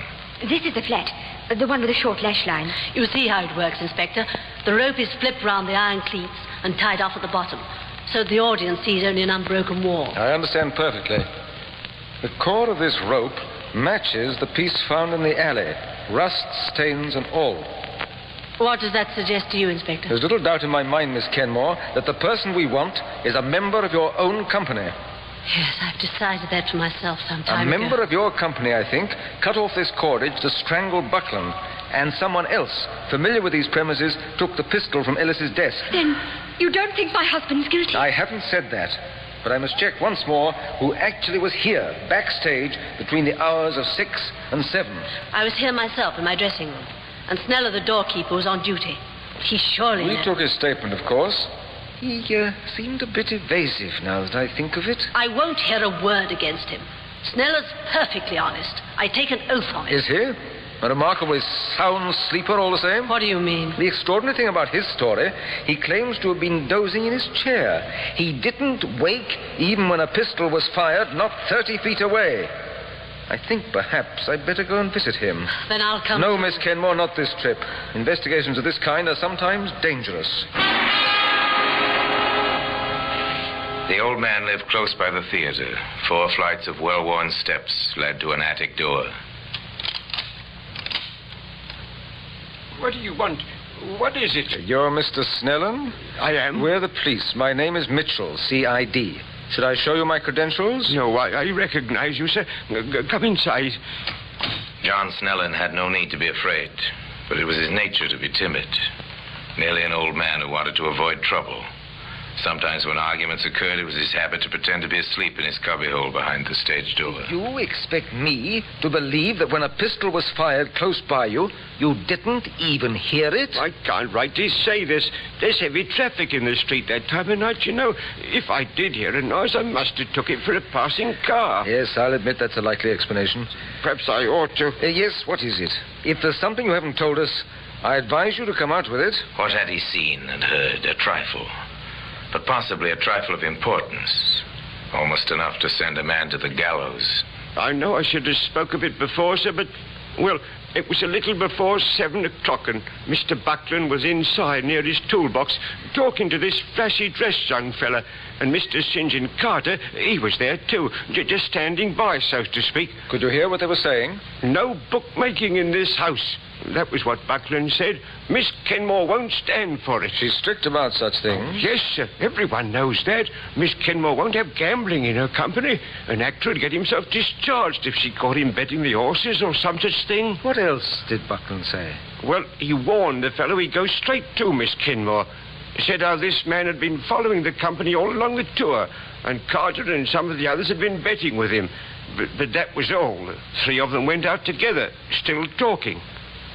And that was the last you saw of him alive? Yes, sir, it was. And Mr. Carter, sir, it struck me at the time. He came back a little later. Went up to his dressing room, I guess, and then went right out again. But he seemed so cheerful and high-spirited. I thought the gentlemen must have settled their differences all right. Carter didn't come back again till he found Buckland's body and called the ambulance. That's right, sir. It begins to make sense, Inspector. Begins to, yes. But why the stage manager's gun? And why shoot a dead man? Why? Why indeed? Why steal a gun to shoot a dead man? Hoping to find the answer to this question, the inspector went to Brighton jail to call on David Ellis. Look here, Inspector, why are you holding me without a shred of evidence? Won't I be permitted to travel with the company when they leave tonight? It all depends. On what? Your replies to a few questions. Ask them by all means. How much gambling goes on in the company? Not a great deal. Some of the actors bet a few shillings now and then. Actually, their salaries are so small they can't afford to be reckless. Does Miss Kenmore know about it? Not a chance. If she did, we'd have replacements in a matter of minutes. It would follow, then, that an actor who wanted to keep his job would be careful that such information never reached Miss Kenmore. Well, I'd certainly say so. Is there anyone in the company who needed that job badly? What do you mean, badly enough to commit murder? Yes. I doubt it. Of course, you never know. In troops like this one, most of the supporting cast are either on the way up or down. A dismissal might mean the end of a career. Ellis, has anyone a reason for wanting you out of the way? No. Why? Whatever for? That gun was stolen from your desk, loaded with live ammunition, and after the murder, it was left where we'd be sure to find it and hold you responsible. Oh, I can't believe that anyone would do a thing like that. Unless... Unless? No, Inspector, there really isn't anyone. Indeed? Well, there is, though. No matter how clumsily he may have gone about it, I can't help feeling that our murderer has tried to pin his crime on you. For the moment, I'm going to let him think he's succeeded. How did he do that? By keeping you locked safely up here in jail. A short time later, Inspector Mitchell was admitted to Miss Kenmore's suite at the Shorefront Hotel. Any progress to report, Inspector? Not much, I'm afraid. Have you been to see David? I have. I left him in the best of health. Well, why are you holding him? David didn't kill anyone. You know that as well as I do. I'm afraid I don't know it. I've met many murderers in my time, Mrs. Ellis. Most of them look quite as innocent as your husband. Besides, I have a hunch he could be somewhat more cooperative. In what way? Tell me, is there anything you know of that your husband might be concealing? Or some, well, mistaken idea of gallantry? Something perhaps concerning you? Why, no, I hardly think so. I seem to remember a melodramatic little scene I accidentally walked in on. I hope that was nothing. Just because St. John Carter made some advances to me and David resented it. Oh. That may be more important than you think, Mrs. Ellis. In fact, it may be the piece of information Inspector Mitchell thought that he knew the killer at last. But it takes evidence to bring a man to court. Then Miss Kenmore made a helpful suggestion. You said you were a devotee of the theatre, Inspector Mitchell. I am indeed, ma'am. Did you by any chance see me as Lady Teazle? I did. A most marvelous performance. Then you recall, of course, the third act. I have something of that sort. A crucial moment in a famous play, when standing behind a screen, the lady overheard a villain's treachery exposed. Such a dramatic device as might be used effectively off stage as well as on. At the theater before the matinee, the acting out began. Oh, St. John, may I see you a minute? Of course, Lucy, my dear. Not given up hope for Dave, I trust? No, not at all. That's the proper spirit. Still, I understand we're leaving Brighton without him. Please, I'd rather not discuss it. Perhaps in his absence you won't mind so much my paying you little attentions. Like the old days, eh? St. John, Miss Kenmore's waiting. She wants to see you at once. Really? The great Miss Kenmore? That sounds ominous. It is. She's breathing fire and brimstone. Is she? Well, it so happens I come from a long line of fire-eaters. Lead the way, my girl. Octavia Kenmore was seated at her makeup table. Behind her, the tiny dressing room was crowded with trunks and props and costumes. In an alcove, hardly noticed, there stood a screen. Here he is, Miss Kenmore. So I can see, yes. Hello, what's the long face about? Nothing to do with me, I'm sure. You've been placing bets on the races, Mr. Carter. Oh? Therefore, I'm compelled to dispense with your services. Here's your check and return fare to London. Your understudy will replace you at the matinee. See here, you can't do this. I have a contract. This check covers the terms of your contract. Miss Kenmore, whoever told you this was lying? A man in danger of his life seldom lies. If Ellis made this accusation... No, David. Your friend. Your flashily dressed friend who admits to bookmaking and may shortly admit to murder. Oh, so Morgan has squealed, has he? If that's the word, yes. I gather is ready to implicate you. He'll try. That kind always does. He did the killing. He can't drag me into I'm this. afraid you're already implicated quite seriously, Mr. Carter, and by your own words and actions. Oh, well, Inspector Mitchell, isn't it? What sort of game is this? The glorious game of play acting. Congratulations, Miss Kenmore. A very successful little playlet. You haven't got anything you can prove. No use bluffing. You took the pistol, didn't you, from Ellis's desk and shot Buckland with it? I didn't kill him. He was dead before. You are under arrest, Mr. Carter, and charged with willful murder. It wasn't me, I tell you. Morgan choked him with that bit of rope when Buckland threatened him with the police. Morgan had no license and a previous record, too. It would have been jail for him. He did it, and after that Yes, you thought quickly. You tried to take advantage of the situation to frame Ellis so that the field would be clear with his wife. No. No, Carter, you may not have killed anyone, but you are an accessory after the fact, and you did put a bullet through a man's heart. A delicate question for the jury to decide, but I predict you'll pay the penalty. Come along now, and come quietly. Today, that piece of sash cord, properly marked and ticketed, lies in a glass case in the Black Museum. People of the theater can be, and most often are, fiercely loyal to one another. Octavia Kenmore was such a person, an actress-manager who accepted responsibility not only for her company's professional welfare, but for their personal happiness as well. St. John Carter was an exception to the rule. But then his career had an exceptional ending, taking his final bow as he did on a platform 13 steps high at 8 o'clock one winter evening. Well, the murder weapon is on exhibit for all to admire in the famous room at Scotland Yard. And now, until we meet here again for another story from the Black Museum, I remain, as always, obediently yours.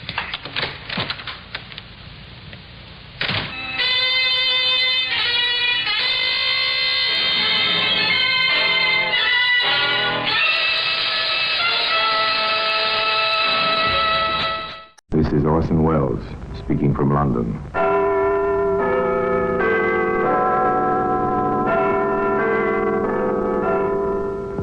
The Black Museum. Here in the grim stone structure on the Thames, which houses Scotland Yard, is a warehouse of homicide, where everyday objects, a light bulb, a broken mirror, a stained blotting pad, all are touched by murder. Here's an auto service card, issued by a garage to show that a certain motor car was oiled and greased, and the speedometer reading was 15,001. According to the card, his car had done 5,001 miles on the first. By the following day, he'd added another 160 miles to the speedometer reading. And he told you, Inspector, he hadn't been on any long journeys. He'd forgotten the speedometer reading on the service card. They all overlooked something.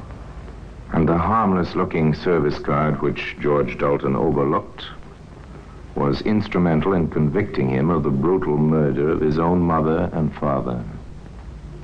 That's why it's earned its place here in the Black Museum.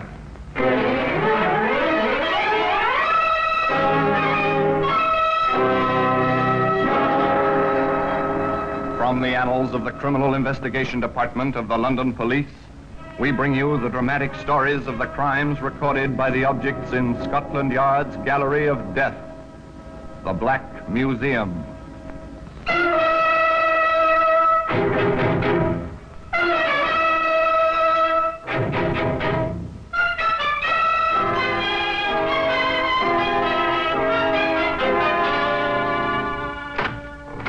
Well, here we are in the Black Museum. As beyond these stone walls, the life of London flows as ceaselessly as the muddy waters of Thames. Here, it's silent. Let us walk under the frieze of death masks, the masks of criminals of bygone days, suspended grimly under the ceiling. That glass funnel means nothing until we stop and read the card beside it. Once this funnel was used to pour acid over the body of a woman. Insignificant in itself, easily broken, but was strong enough to hang a murderer. Now, here's a pair of spectacles. Over there's a powder puff. And here's what we're after, the buff-colored service card. As I open the showcase and take it between my fingers, I ask you to come with me back to 1947. We're calling at the quiet suburban house of Mr. and Mrs. Dalton, live in South London. It's a respectable district populated by respectable middle-class people, but the Daltons are in trouble. The cause is their only son, George Frederick. They are discovering that George is not as other young men of his age. To his parents, he is, at the age of 23, a problem child. He's not a bad boy, Fred, you know that. But he just doesn't seem to settle down. I know his trouble. Oh, don't be too harsh on him. He won't work. That's what's wrong with the young devil. Oh, Fred. Well, how many jobs has he had since he came out of the army? I don't know. So many you lose count. And even the army couldn't do anything with him. Absent without leave half a dozen times. He spent more time in detention than he did on the drill square. Here he is. Oh, dear, he's upset again. Now I expect you'll turn the radio on.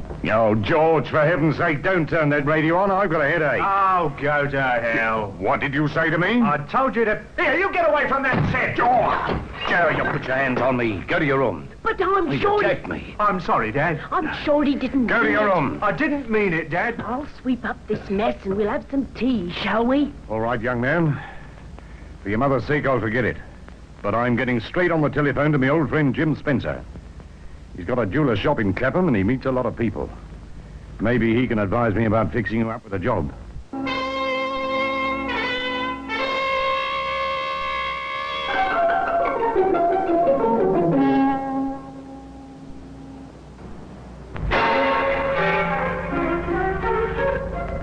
Jim Spencer, the jeweler, was white-haired in his 60s. He lived over his shop, which was quietly prosperous, and he had just lost a young assistant who, having learned something of the trade, had transferred to a larger firm. So George Dalton was taken on in his place, and for the first time, George seemed to be interested in his work. But perhaps that was not altogether surprising. Pass me my eyeglass, will you, my boy? Here you are. Thank you. That's a very nice pendant you're working on, Mr. Spencer. Yes, it is, isn't it? How much is it worth? I give 100 guineas for it, then sell it at 120. Would the owner sell? Not this one. But I always keep a few £100 in the safe there, just in case I get a chance to buy something like this. Now, where did I put those tweezers? To Mrs. Dalton's delight, her son was still working in the shop at the end of 6 months. But young George was rather less interested in the work than in the end product. And above all, he was interested in that safe. He even had a duplicate of the key made. He had a duplicate of the door key, too. Perhaps he didn't quite know what he was going to do with his keys, but in a steamy cafe behind the bright lights of Piccadilly, he found a friend who had ideas. If you ask me, chum, I'd say you were sitting on a blinking gold mine. Hey, what do you mean? Yeah, come off me, George. We did 90 days detention together in the army, didn't we? Yeah? I know you're not quite daft. I mean, all you got to do is to get the key of the door, the key of the safe, and... Well, I've got those. Well, you have. There they are. Well, for crying out loud, what are you stalling about? Well, I've never pulled off a real job, Charlie. It's a bit of a step to take, isn't it? It's up to you, Cook. I know what I'd do. I'd slip in about 2 o'clock in the morning. Here, Charlie. Would you come with me? All right. Do you want to make it a business proposition? Yes, I do. Look, if we broke in together... Quiet. Pay the bill. Let's get out of here. Okay. Here, where we go? I'm taking her down to the Elephant and Castle. Meet Slash. We work as a team. He's the boss. It's the only safe way. Slash has got brains. He'll put you right. Come on, I'll introduce you. So George Dalton started his professional career. Yeah, you know this guy well, do you, Charlie? I'll say we did 90 days together, didn't we, George? Yes, that's right. Okay. And you want to join us, do you, George? I want Charlie to come in on this job with me. That's the idea. The idea's okay. And we need a jewellery expert in the gang. Forget this, pal. I'm the boss. And what I say goes. Do this job, you and Charlie, and take 50% of the profits. The rest goes into the organisation. Understand? Do you agree to the terms? Yes. Yes, I agree. Then that's fixed. Shake on it. This clinches it. And remember, there's no funny business in this outfit. I suppose you know why the boys call me Slash. I think so. I carry a razor. Remember that, George. Not that I'd use it on you, but I thought I'd mention it in passing. George is okay, I've told you. Of course he's okay, and I'll fix up a car for you tomorrow night. A car? Yes, it's all part of the service. You're busting into the Spencer shop tomorrow night. So you've got all day tomorrow to fix the burglar alarms. And those burglar alarms took quite a bit of fixing. But by closing time, George Dalton had traced and snipped the wires. Putting on his coat, he wished his employer a dutiful good night, and at 11 o'clock, Mr. Spencer turned out his light in the bedroom upstairs and climbed into bed. 3 hours later, a stolen car turned quietly into the deserted street and stopped. The coast clear, George. You got the keys? You bet. Okay, then in we go. Right. Where's the safe? Over here. Oh, okay, get to work. The old man's upstairs, isn't he? Yes, heaven help the old fool if he wakes up and comes down. You got that safe open yet? No, the lock's a bit stiff. Here, Charles. Yeah? Shine the torch this way. Come on, what's it? Jumping jakes, what the blazes are you doing? I'm sorry, I knocked a tray over. The clock made me jump. Here, let's get out, quick. Open that safe, you stupid swab. It's jammed, Charlie. Here, come on, let me have a go. You sure this is the right key? Of course I'm sure. Here, look, Spencer will be awake now. We must get out. You idiotic clot, this isn't the right key. Yes, it is. And the lock's open. Pull the door. Look out, the old man's coming. Here he is. Who's there? Get him. Jeez! Get back! Grab what you can and run for it. Okay. I've got 2 trays of rings and some notes. Come on, let's get out. The jeweler was found, lying in a pool of blood. 10 minutes later. The neighbor who found him called the police immediately. But needless to say, there were no signs of the thieves, and they had left no clues. And Mrs. Dalton stated that her son had been at home in bed on the night of the robbery. To the best of her knowledge, she was telling the truth. But 2 days later, her son visited his unfortunate employer and handed in his notice. You see, Mr. Spencer, I just couldn't go on drawing me wages while the shop's closed and you're here in hospital. You're a good boy, George. I only wish you knew enough about the business to carry it on for me, but I thought it wiser to put the stock away in the bank in case those rascals came back. I only wish I could get my hands on them, the dirty swine. Well, luckily they didn't get away with anything worthwhile. What do you mean? I thought, did you? What did you think, George? I thought they'd cleaned you out. No, I'm too old a bird to leave valuables in the shop safe at night. I take them all upstairs to a real safe. I only leave the paste stuff down below. Didn't I ever tell you? No, you never told me.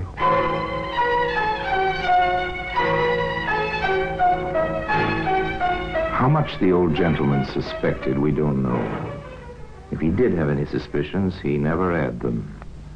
But Slasher was not so easy. George Dalton, the expert in jewelry. Come here, George. I want to speak to you. What's the trouble, Slash? I'll tell you what's the trouble. You dirty double-crossing perisher. Think you can unload junk on me, do you? You knew these rings were duff. I didn't know. After working in the shop for 6 months, you didn't know where the real stuff was? Don't give me that. 2 trays of duff and a $5 in notes. You can't get away with it. Where's the rest? There isn't any more. Okay. I warned you. Here it comes. Put the razor! The slash of the razor across Dalton's left cheek unlocked the gates of an unquenchable hatred. With a flash of 6 inches of sharp steel, he became a killer, and he knew that the slasher must die. He would evolve the perfect murder with no clues, such as the service card which can be seen today among the exhibits in the Black Museum.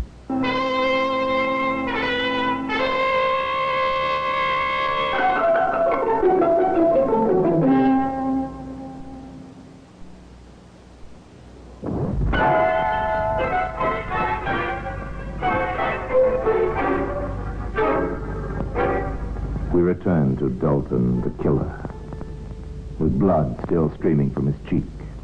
He smiles at the slasher, and for the first time in his life, that individual is surprised, taken off his guard. I suppose I asked for that. Get out of here. You're not pretty. I've got your brand on me now. I've got to be one of you. What do you mean? You're a man of action. I like that, even if it hurts. Give me another chance. I'll do better next time. I never knew they made them so yellow. Get out. You stink. I've got a date here with a smasher and you might scare her away. Now scram. Here she comes. Henry, that you? Right here, Toots. I never knew your name was Henry. Yet. Oh, hello, what's happened? Oh, he's had an accident. Just going. Hello there. Are you hurt bad? No, it's just nothing much. He's no friend of mine, Brenda. Come on, let's go. Oh, okay. Good night, Henry. Good night, Brenda. I'm going to say some more of you. That's right, Dalton. You've made your choice. You're going to start with a girl. That will hurt him. Follow them. They go into a cafe. Have a meal. You wait in the shadows. They're coming out at last. Follow them again. Into a mean little street. Oh, yes, this must be where she lives. You're going to let me in, aren't you, Toots? No, I'm tired. What's the matter with you tonight? I don't know what you did to that fellow. Oh, for Pete's sake, you're not still beefing about him. I know what you did, and I'm no prude, but I don't like raiders, and you know it. Good night. No, look here, wait a minute. Okay, if that's the way you want it. See you tomorrow. He's gone. Suppose we knock on her door. Yes, knock on her door. See what happens. Cheeks still bleeding. Look, I told you to... It's me. What do you want? Have you got something I can put on this cut? You followed us? Yeah. Why? I don't know. I need help. Oh, if he comes back, he'll kill you. Here, come in quick. I don't know why I'm doing this. I must be crazy. Here, come into the kitchen. I'll bathe that cut. Well, I'd better go. I'm a nuisance. Oh, you can't go now. Come over to the sink. Well, if the cops saw you in this mess, they'd take you for questioning. Here, hold your face over the water. Righto. What's your name? George Dalton. Henry says you double-crossed him. I didn't. It would be so easy to squeeze that pretty throat of yours, Brenda. But you're too lovely. Much there. too lovely. Now, keep still while I put some plaster on. It's lucky the cut isn't deep. Huh? How'd you feel? Oh, fine, thanks. Oh. I suppose I'd better go now. I don't understand you, George. You know, you're different from the others. What others? I suppose you know what sort of girl I am. I don't care what sort of girl you are, but I sure like you. Well, you're decent. Perhaps you should go. I'll do just whatever you say. Oh, your shirt and coat are all covered in blood. I can't turn you out like that. You better spend the night. Now, I'll get you some clean clothes in the morning. Brenda, I never felt like this about anyone before. I don't know what to say. Honey, I don't either. Well, I'll put the kettle on and we'll have a nice cup of tea.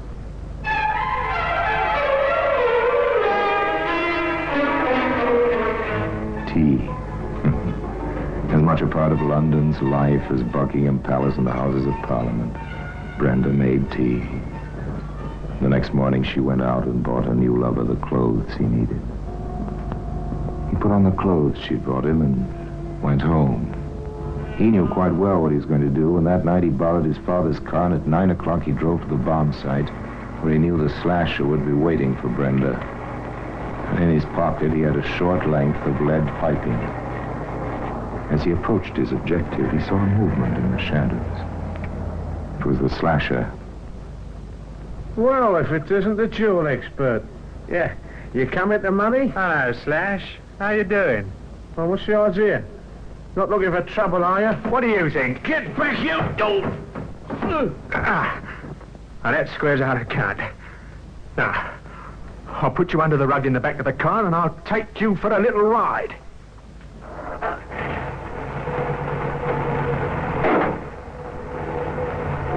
The little ride was to a deserted bridge over a railway.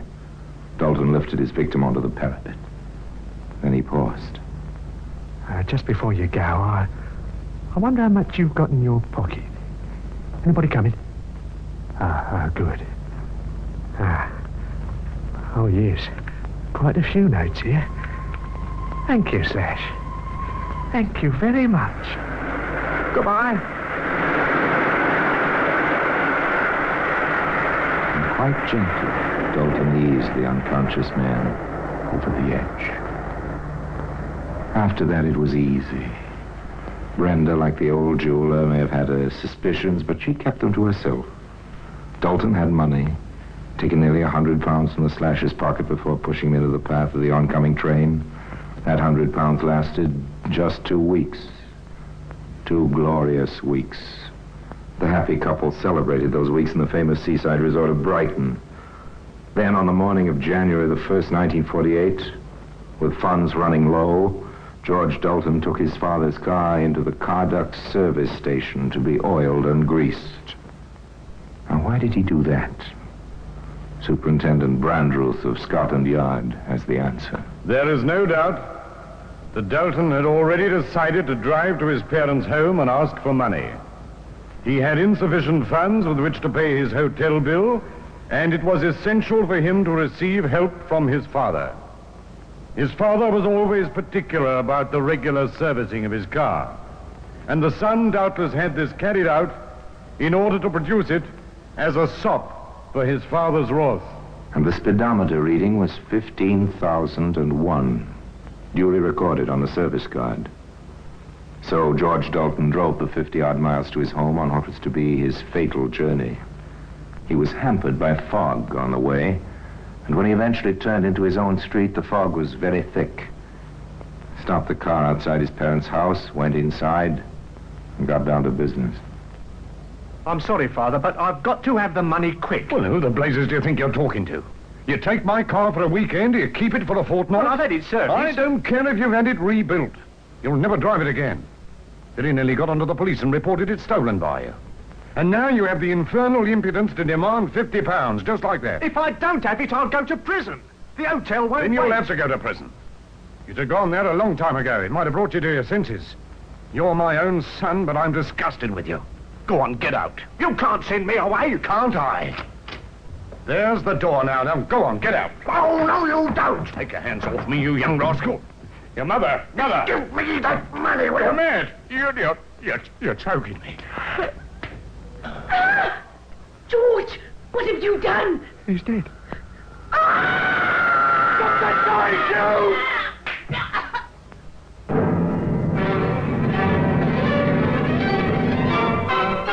Dalton, apparently unimpressed by the enormity of his crime, left the murdered couple lying where they had fallen while he searched the house for money. He found just over £30 of his parents' savings. He drove the car into the garage, put his victims in the back, and covered them once again with a traveling rug.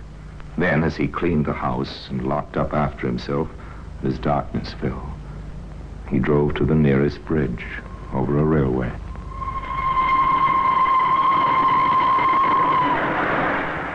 It was the same method as before. And when it was over, the murderer drove back to his lover in Brighton. But when he arrived, she had grim news for him. George, tell me you didn't do it. What? What are you talking about? Your mum and dad. Ah, you're mad. You don't know what you're saying. Come into the other room, quickly. Brenda, what do you know about my mother and father? Now, tell me. So you did do it? No. I know you did it. Oh, why? How could you? Brenda. Don't touch me. Mr. Dalton, is it? Yeah? What do you want? I'm sorry to have to tell you that your mother and father were found dead an hour ago. I didn't do it. What exactly do you mean by that? How dreadful. I don't believe it. You know how they died? Of course I don't. How could I? Well, that's what I was wondering. Could you give me an account of your movements today? Yeah.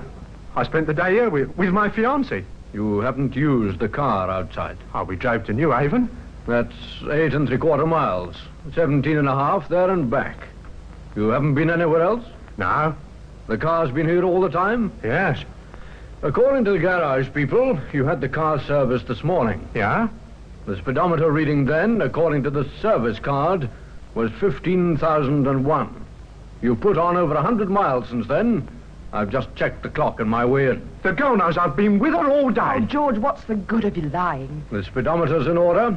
That can't lie. I'm afraid that in the circumstances, it's my duty to charge you with the murder of...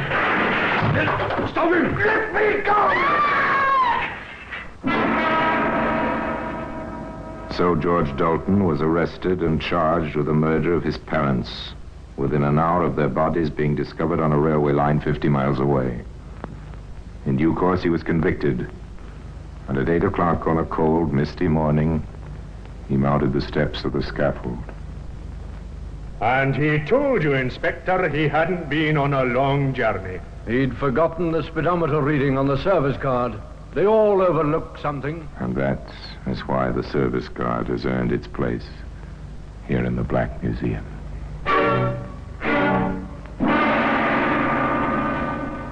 Orson Welles will be back with you in just a moment. You may be wondering how George Dalton was traced so quickly. When his parents' bodies were discovered, the police immediately went to the Dalton residence, expecting to find the son. Both the son and the car were, of course, missing. It was the work of a few minutes to trace the make and number of the vehicle, and the general alert was put out all over the country. Police officers visited garages, and the telltale service card localized the search to the Brighton area, where Dalton's name was recognized in the hotel. The girlfriend was questioned while George Dalton was already being tailed by a police car into the hotel forecourt. At this stage, of course, there was no evidence against him, but the police allowed him to get into the hotel before questioning him. So they proved the theory that by giving a criminal just enough rope, he'll surely hang himself, which is what Dalton did, with the aid of the buff-colored service card, which has earned its honored place here in the Black Museum. Now, until we meet next time in this same place, and I tell you another story about the Black Museum, I remain, as always, obediently yours.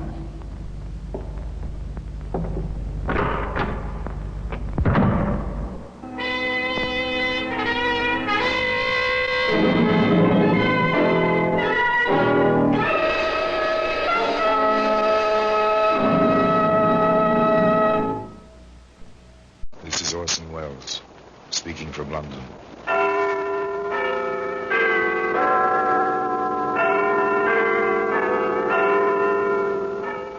The Black Museum, a repository of death, a repertorium of violence.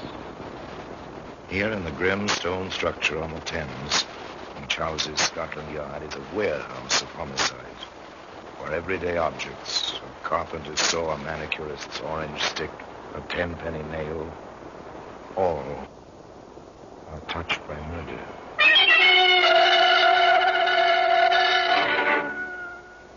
Now this sheath knife. It's a familiar object. Maybe your son, if he's an outdoor sort of kid, has one. You may have one. If you enjoy wood carving at odd moments, it's a handy tool, a sheath knife. Handy for sailors or truckmen or killers. Nasty wound, eh, Doctor? Very nasty, Inspector. 6 of them. Any one could have been fatal. All very deep through clothing and overcoat. Then we're looking for a man, Doctor. A man with a lot of strength and a knife. Well, today you can find that sheath knife, among other honored exhibits, in the Black Museum.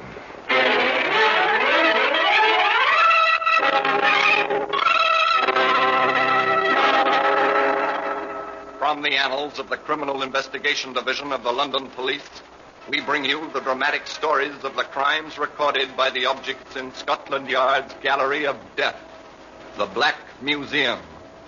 In just a moment, you will hear The Black Museum starring Orson Welles.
Now, The Black Museum, starring Orson Welles.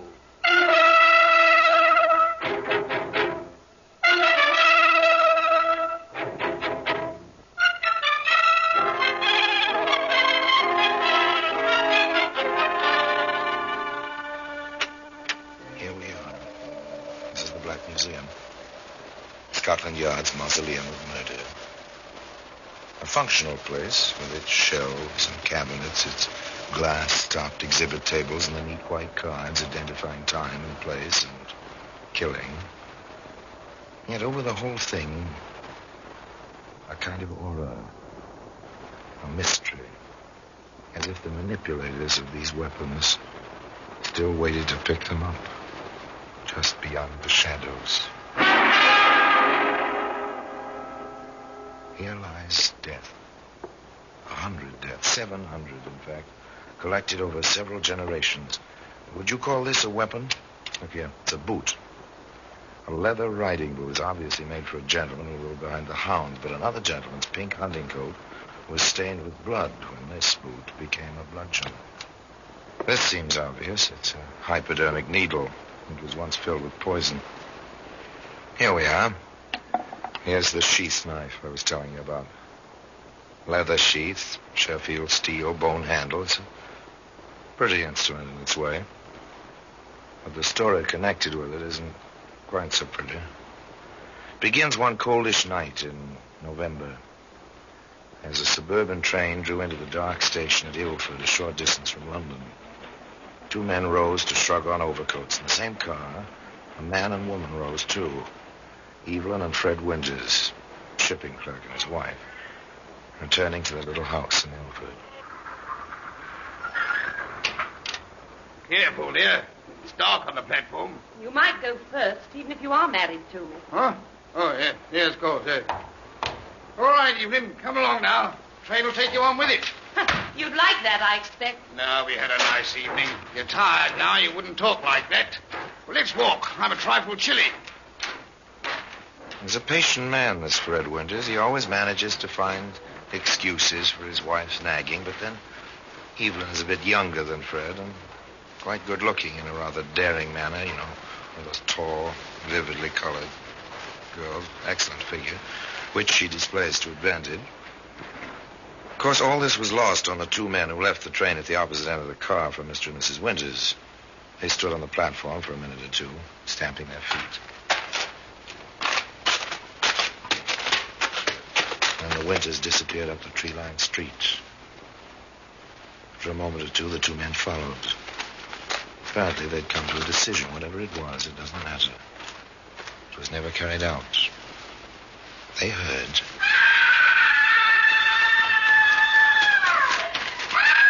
And they ran up the street in the dark, past a single streetlight to where Evelyn Winters stood and Fred Winters lay.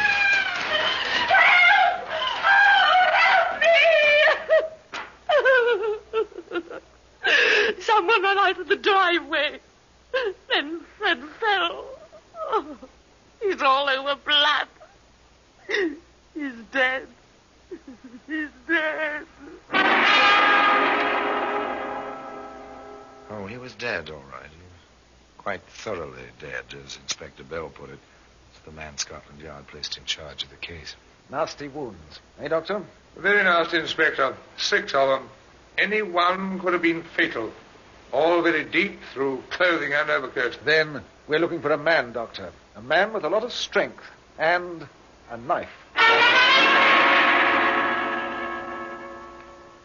Now it begins. The long, slow, painstaking piecing together of the puzzle. Someone with a good deal of strength wielded the 6-inch knife. Step 1. So far, so good. Step 2. Yes? I'm Inspector Bell, Mrs. Winters. We met last night near the station. Yes, I remember. Come in, won't you? I expect you want to ask some questions. The questions. They all begin as soon as the widow and the detective inspector are seated in the tiny front room of a shabby little semi-detached house. The inspector glances around, sees no wealth here, that's certain. Dismissed money is the motive. What did your husband do, Mrs. Winters? Do? Oh, I see. He was a shipping clerk. How old was he? He said 48. I think he was closer to 52. Did he see service? Home guard. He was too old for the ground troops, and he had no skills for any of the technical services. Did Mr. Winters have any enemies that you know of? Freddie? Enemies? Oh, of course not. He never hurt a fly. An excellent quality, gentleness. Gentleness? Oh, no, Inspector. Fred was meek. Meek and mild, as the old saying goes. But he loved me in his way. There was more of the same, lots more, but nothing to indicate a reason for willful murder. Finally, the inspector decided to call it a day. Well, I won't bother you any longer today. Oh, yes. If you decide to go away, or anything like that, let us know when and where, won't you, Mrs. Winters?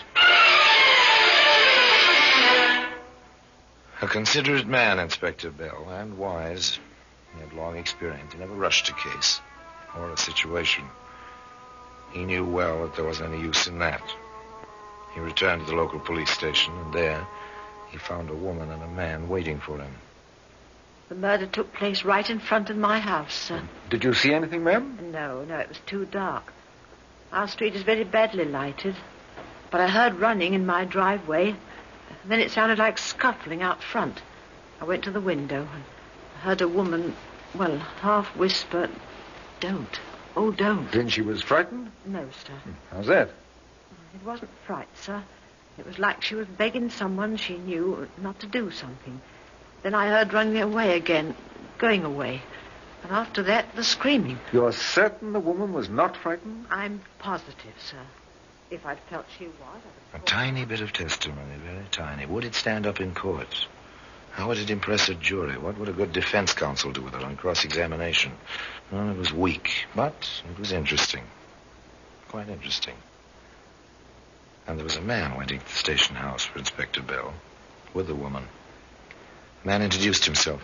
I'm Stanley Winters, Inspector. Fred was my brother. I don't want to get anybody into trouble, sir, but there are a few facts my sister-in-law may forget to mention. Women are like that at times. Facts? Such as, Mr. Winters? There's a man who disliked my brother intensely. A ship's steward, James Davis. And the cause of this dislike? Well, my brother threw him out of the house. For what reason? Fred thought that this Davis was, making passes at Evelyn. Fred mentioned it to me once or twice. Your brother must have been fairly sure to take such action. Incidentally, what was this Davis doing in the house in the first place? We knew Evelyn's family as a boy. He was quite friendly with Fred and Evelyn at first.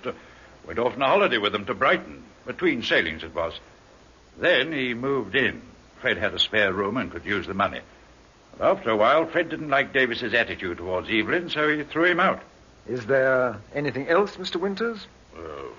Nothing I can think of, sir. This was just a point I thought you ought to know. Thank you, Mr. Winters. We'll probably be in touch with you. Good night.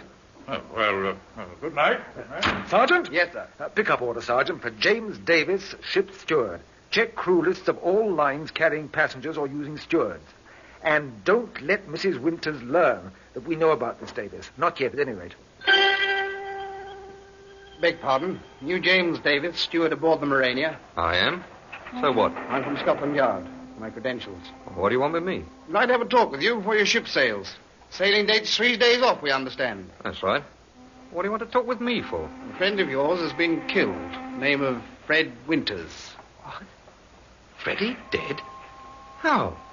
Where? The inspector will tell you all that. Shall we go now, Davis? I've seen your first officer already. He knows what's going on.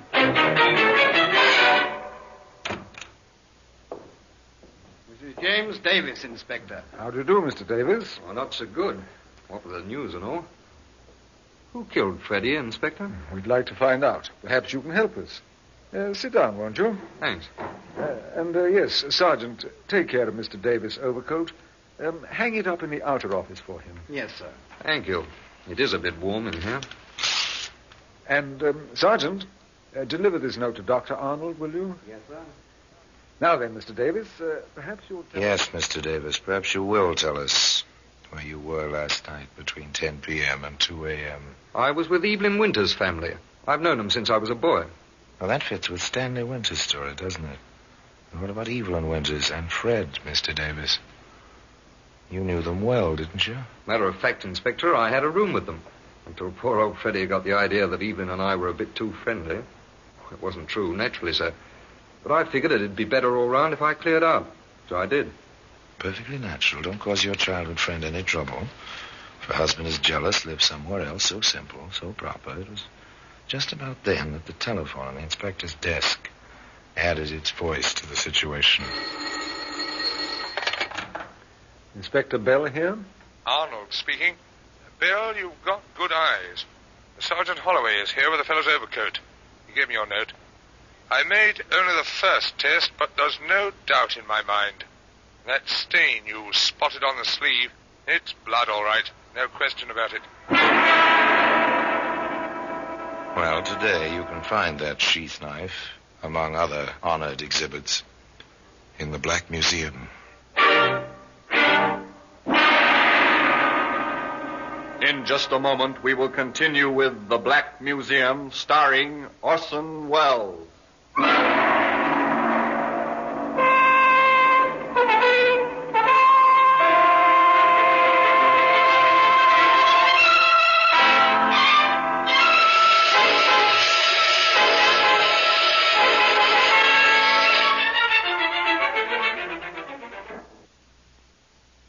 Would you care for a touch of international chicanery? Orson Welles portrays the roguish crook Harry Lime, a clever thief, continually in the middle of an international hijinks. Be with him each week as he darts back and forth across the line of the law. Be in on his sophisticated plans, which always end with someone getting conned. Join KUOW Thursday evenings at 9:30 as we present The Lives of Harry Lime. But hang on to your radio. You may have that by Friday morning.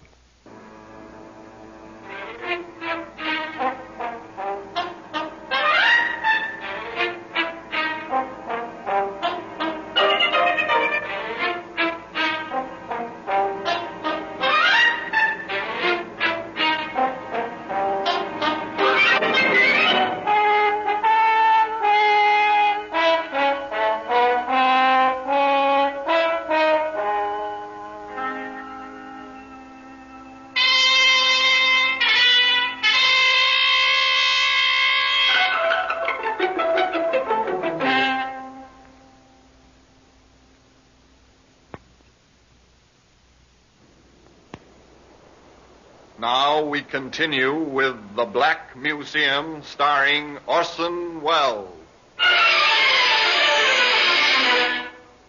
They kept what they knew from Jimmy Davis and from Evelyn Winters. Scotland Yard has a habit of not breaking news until they're certain of the facts.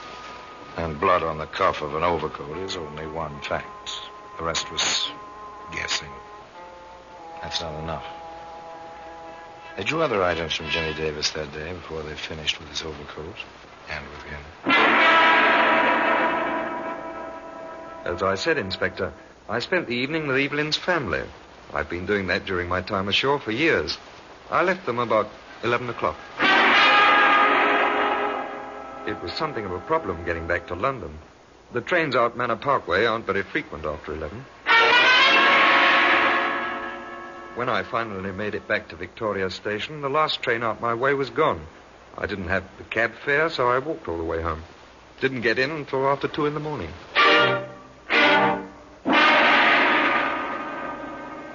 Quite straightforward, very logical, honestly told. To Inspector Bell, it seemed, well, just a little too honest. He asked Jimmy Davis to wait around a bit, then he consulted with Sergeant Holloway. A railway map, Sergeant. Here's the line that runs out to Manor Park. He was there, sir. Mrs. Winter's family confirmed that. And the time Davies says he left them. If there were anything to our idea, he'd never tell us about it if they couldn't confirm it. But he must have known it was a problem, as he said, to get back to London. Well, how does that fit, sir? He could have left a little earlier, but he didn't. Now, look here, on the map. Yes, look closely, Sergeant. What do you see? The inspector's pointing. Ilford. The next stop after Manor Park, going toward London. I see what you mean, Inspector. It might be quite simple. Board a train at Manor Park with a ticket for London, hop off the next stop, Ilford, knowing that Fred and Evelyn Winters will be on the midnight train down from London, wait in a dark driveway. Yes, it might be quite simple. The inspector thinks so, too. I think we'll ask Davis to stay here a day or two. His ship doesn't sail until day after tomorrow. Meanwhile, Sergeant, we'll get ourselves a warrant, and you can give his lodgings a thorough going over.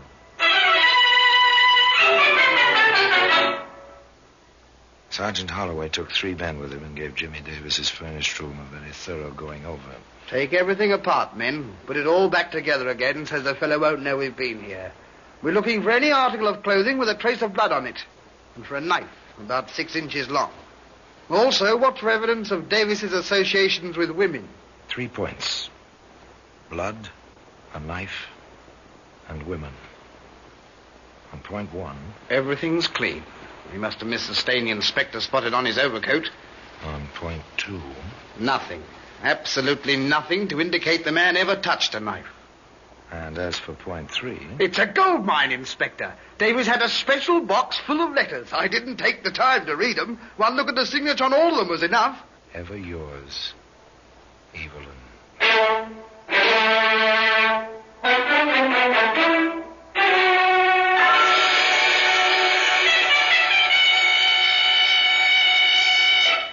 Interesting reading. Not nice, but interesting. Darlingest, I can't explain it. I looked up digitalis in a medical dictionary at the library. It's a cumulative poison. Put it in Freddy's tea, but it had no effect. He just complained that it tasted bitter. I've given it to him for a week now. I'm afraid to make the doses any larger. But I'll think of something else because I cannot live without seeing him. I took an electric bulb and broke it and powdered the glass. Freddie likes lots of sugar, and I never use sugar. Maybe this will work. I think he suspects I'm up to something. The glass didn't work either. Be patient, darling. He'll never give me a divorce. But I'll find a way. No one will ever suspect. There must be a way. We've got to be together, and we shall be as we were once, only without fear. Ever yours, Evelyn. Nice girl, wasn't she? Poison, powdered glass. Ever yours, Evelyn.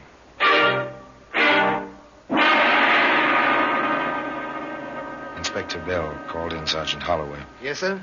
The letters. They'll go fine in court after we put the 2 of them together someplace and after we've found the weapon. Davis says he hasn't seen her in months, and she insists on the same thing. In one of the letters, she mentions meeting him at a tea room in the city. I'll cover that. You get down to Southampton to the Morania. Talk to the crew. Get everything you can on Davis. Check? Yes, sir. Check.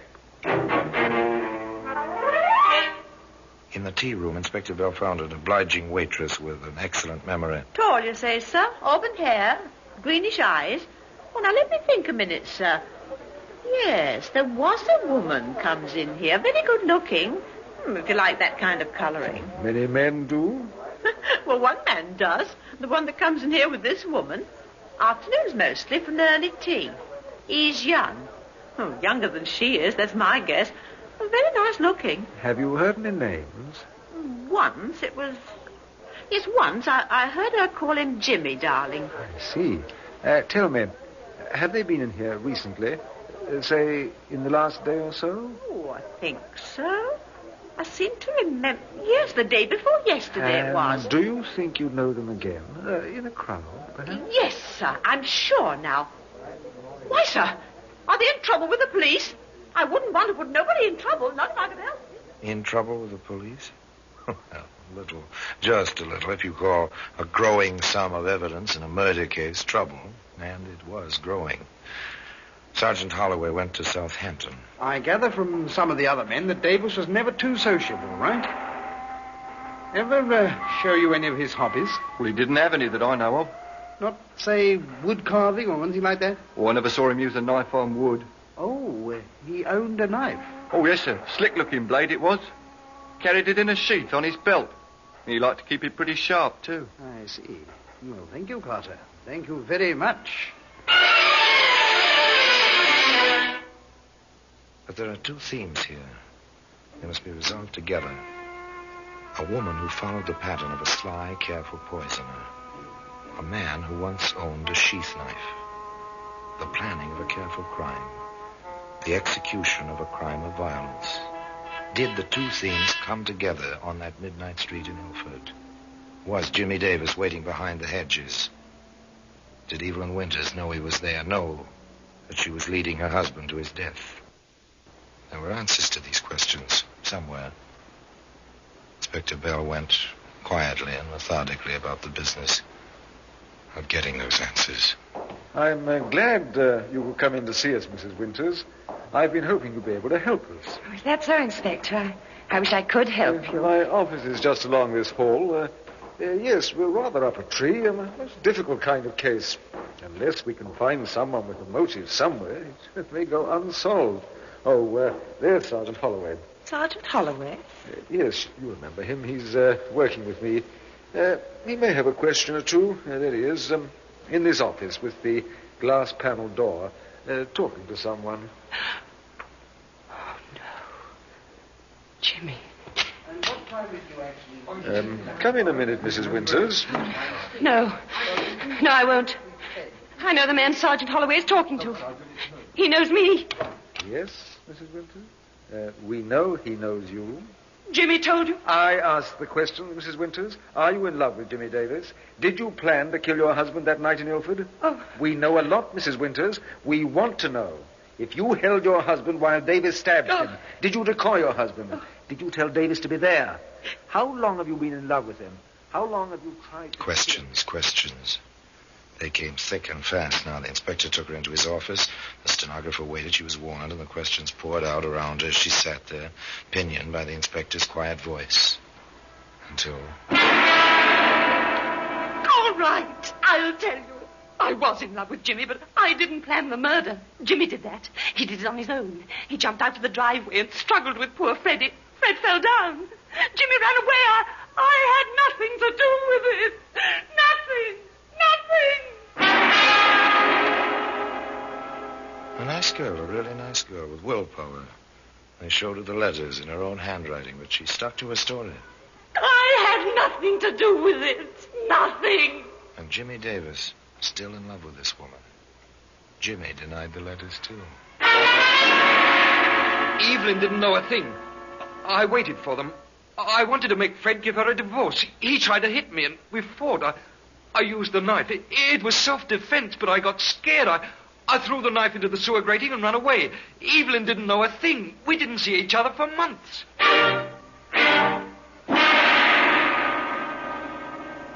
What about the waitress who will identify you, Jim Davis? What about your buddy and his story of the sharpening of a knife? What about the letters? What about the woman? Is she worth it? Evelyn didn't know a thing. She had nothing to do with it. Sorry, Davis. It's no use. You'll be tried together, and the chances are you'll hang together. Well, that's the story. That's how they wound up the case. And today, in case you're interested, you'll find that sheath knife in the Black Museum.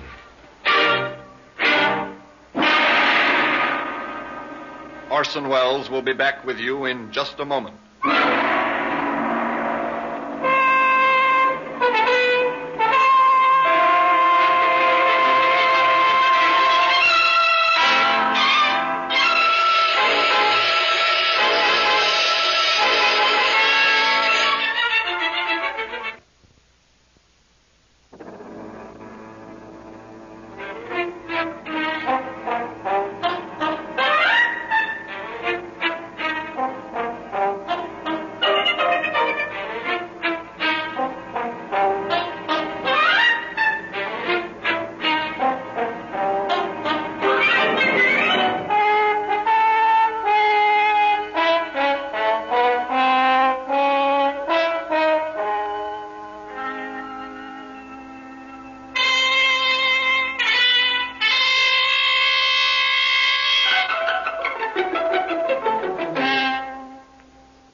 Now here in person is Orson Welles. Murder is always ugly. And in this case, the motive was heedless, reckless passion. And the ugliness was amplified by the long planning, the cruelty, and finally, by the end of the story, Evelyn Winters died badly, unable even to manage the numbness of fatality which comes to so many murderers on the scaffold. She collapsed, had to be carried to the gallows, supported there by two jailers. The hangman, by the way, resigned his job shortly afterwards. And to the end, despite the letters, despite the evidence, Jim Davis tried to take all the blame on himself. But justice and death both were equal in this case. And the sheath knife remains in its customary place. In Scotland Yard. In the Black Museum. Now, until next time, till another story about the Black Museum, I remain, as always, obediently yours.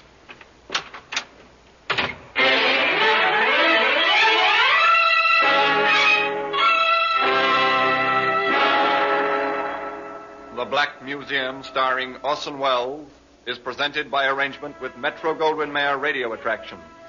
The program is written by Ira Marion, with music composed and conducted by Sidney Torch. Produced by Harry Allen Towers.